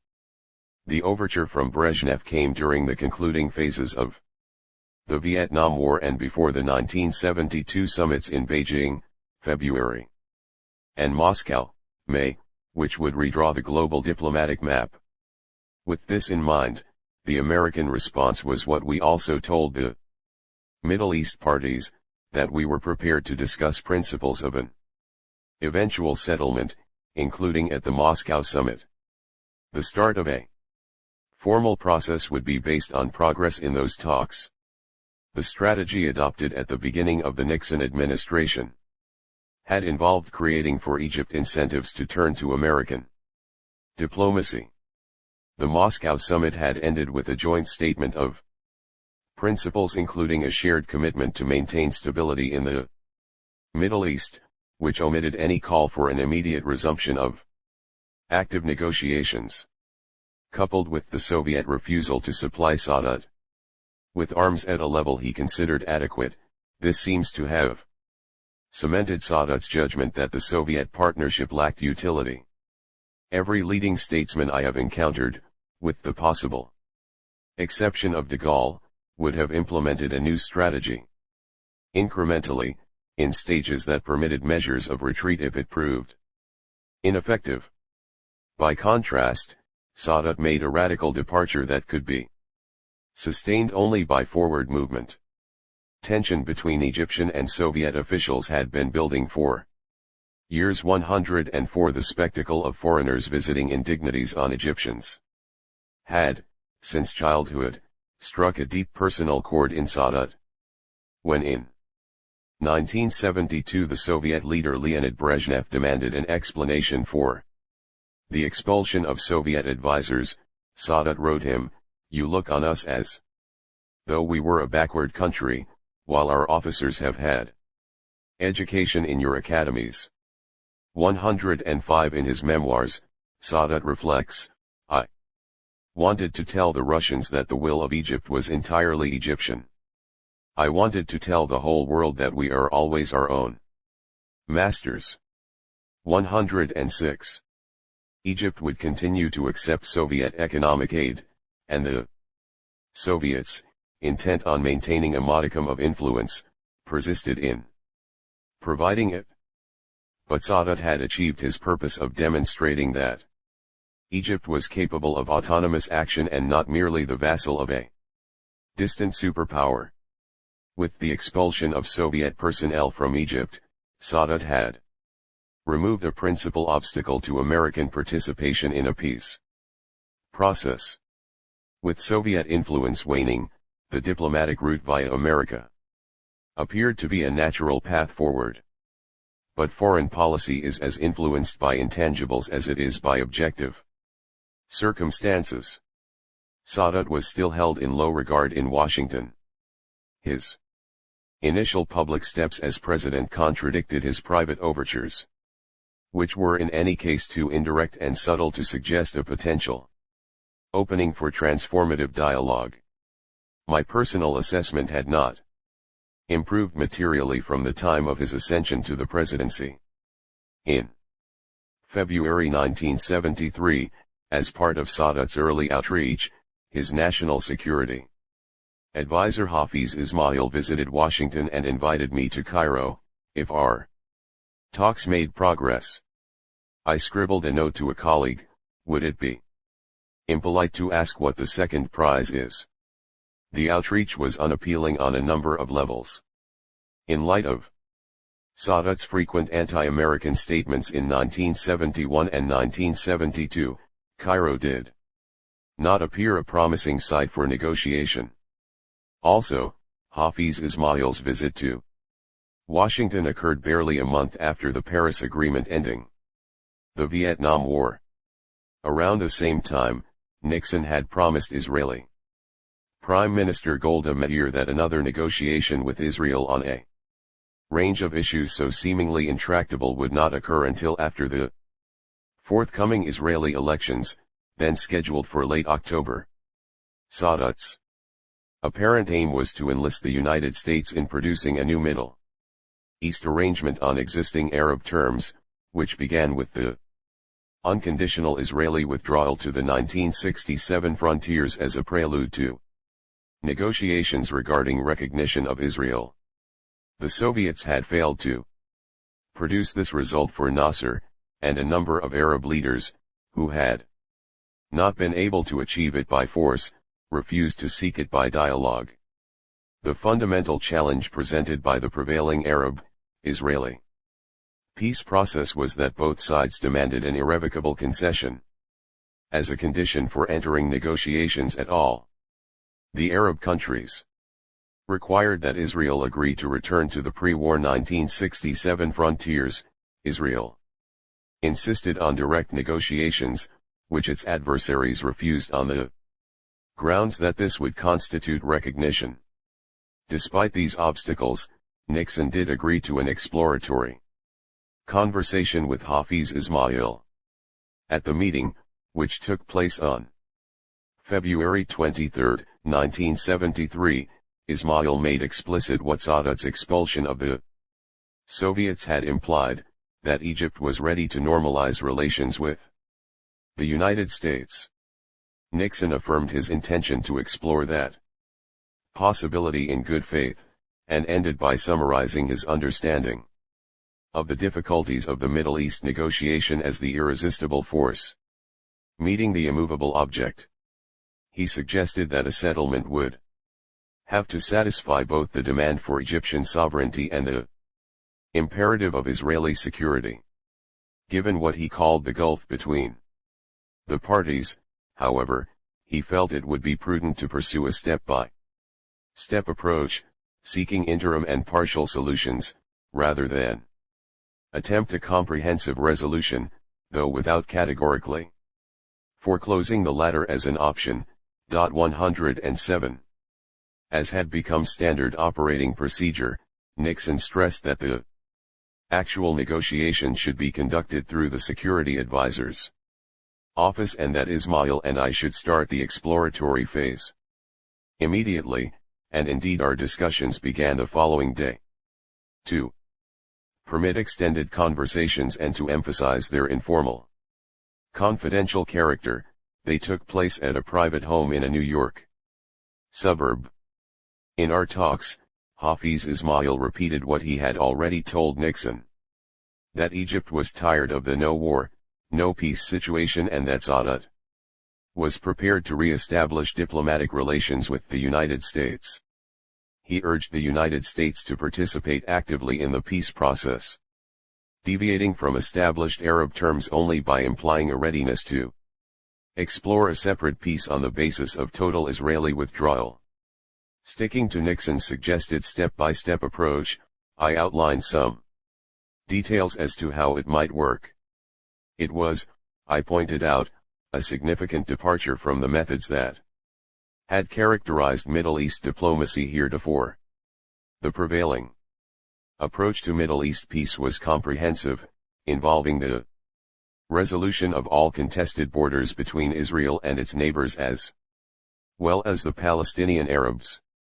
It also envisioned an encompassing peace conference including the major regional players, together with Palestinian representatives, with the United States and the Soviet Union participating as great power facilitators as well as guarantors of the projected agreement.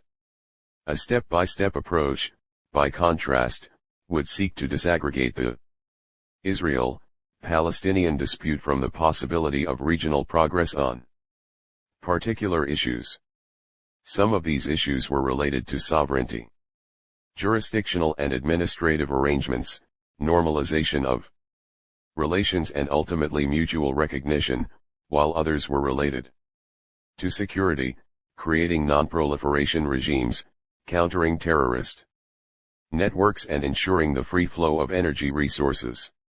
Taking steps forward on such practical issues, rather than tying them to the ultimate resolution of an importantly psychological and historic problem, could create an organic momentum by enabling those regional players who had the greatest interest in the resolution of the individual issues to sustain the outcome.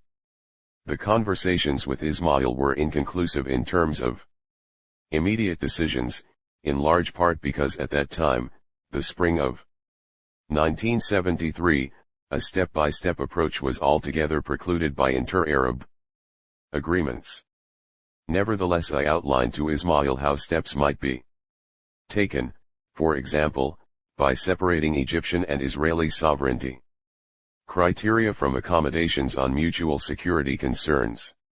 Ismail did not receive a program from us embracing his stated goals, but he did receive a detailed and accurate picture of our proposed alternative, which, in the end, Sadat would accept. That was in February. In the fall, on October 6, to be precise, Sadat decided, before returning to diplomacy, to deliver a shock that altered every country's perceptions of him. The 1973 war. As early as July 1971, at a session of the Arab Socialist Union Congress, Sadat had declared that he would not accept the state of no war and no peace. 108 He had identified the problem, stasis with Israel, but it is unlikely that, so early in his presidency, he had made any decision about how to solve it. Rather, he was still exploring various ways of improving his negotiating position. 109. It was not until sometime in 1972 that he decided to alter his strategy, but, at that time, he could not move toward a step-by-step approach in the Arab world and retain minimal support from the Soviet Union without some dramatic act that established his own authenticity. Sadat decided to go to war. He may have hoped to achieve his stated objectives in one fell swoop. Much more likely, he was initiating hostilities in the expectation that it might legitimize alternative diplomatic options. Jahan Sadat, his extraordinary wife, recalled that he described the situation to her as requiring one more war in order to win and enter into negotiations from a position of equality. 110 The White House discussions in 1973 with Ismail confirmed for Sadat the U.S. willingness to become involved, and also its limits. They convinced him that, failing total Egyptian victory, the step-by-step approach might provide a fallback position. For more than a year, Sadat prepared for the right constellation of forces to achieve a real peace. 111 That period was described in August 1972 by the Egyptian journalist Mohammed Hikal as a constant hemorrhage for Egypt, a death without heroism that is on the point of suffocating the country. 112 Jahan Sadat remembered of the period. Egyptian soldiers and freedom fighters continued to be killed in the sporadic fighting along the Suez Canal. The windows of all the houses and the headlights of all the cars in the canal zone continued to be painted dark blue to stop any lights from showing during air raids. In Cairo, sandbags were still piled in front of buildings, while the windows on museums and stores were taped to minimize damage from bombs. The atmosphere was very depressing during this time that the historians were to call no war, no peace. We all hated it and wanted it to end. Especially Anwar. 113. Determined to wait until the situation had evolved, so that his war would be the last war. 114 Sadat made careful preparations. In mid-1972, after the expulsion of Soviet advisors, Sadat ordered military plans to be drawn up. In October 1972, when he inquired into progress, he discovered that his generals, perhaps disbelieving the prospects, had failed even to begin the task. After firing the war minister, Sadat set aside additional funds and purchased more weapons from the Soviets. 115 He also secretly elaborated a joint war plan with Syrian President Hafez al-Assad. 116. As he primed his own military, Sadat confounded Israel's. Through the spring and summer of 1973, Sadat goaded the Israelis with threats of action, then duped them into readying for assault. Twice, the Israel Defense Forces mobilized at great expense. Twice, they realized the alarms had been false. On 6 separate occasions, Egypt performed apparently routine military exercises resembling a real operation. On the day prior to the actual invasion, Soviet planes in the process of evacuating the USSR's diplomats, a gesture which should have alerted the Israelis and the United States, were misinterpreted to be part of Soviet Training 117. After the 1973 war, Israel's then defense minister, Moshe Dayan, replying to the question of why he had not mobilized in October, would answer that Sadat made me do it twice, at a cost of $10 million each time. So, when it was the third time around I thought he wasn't serious.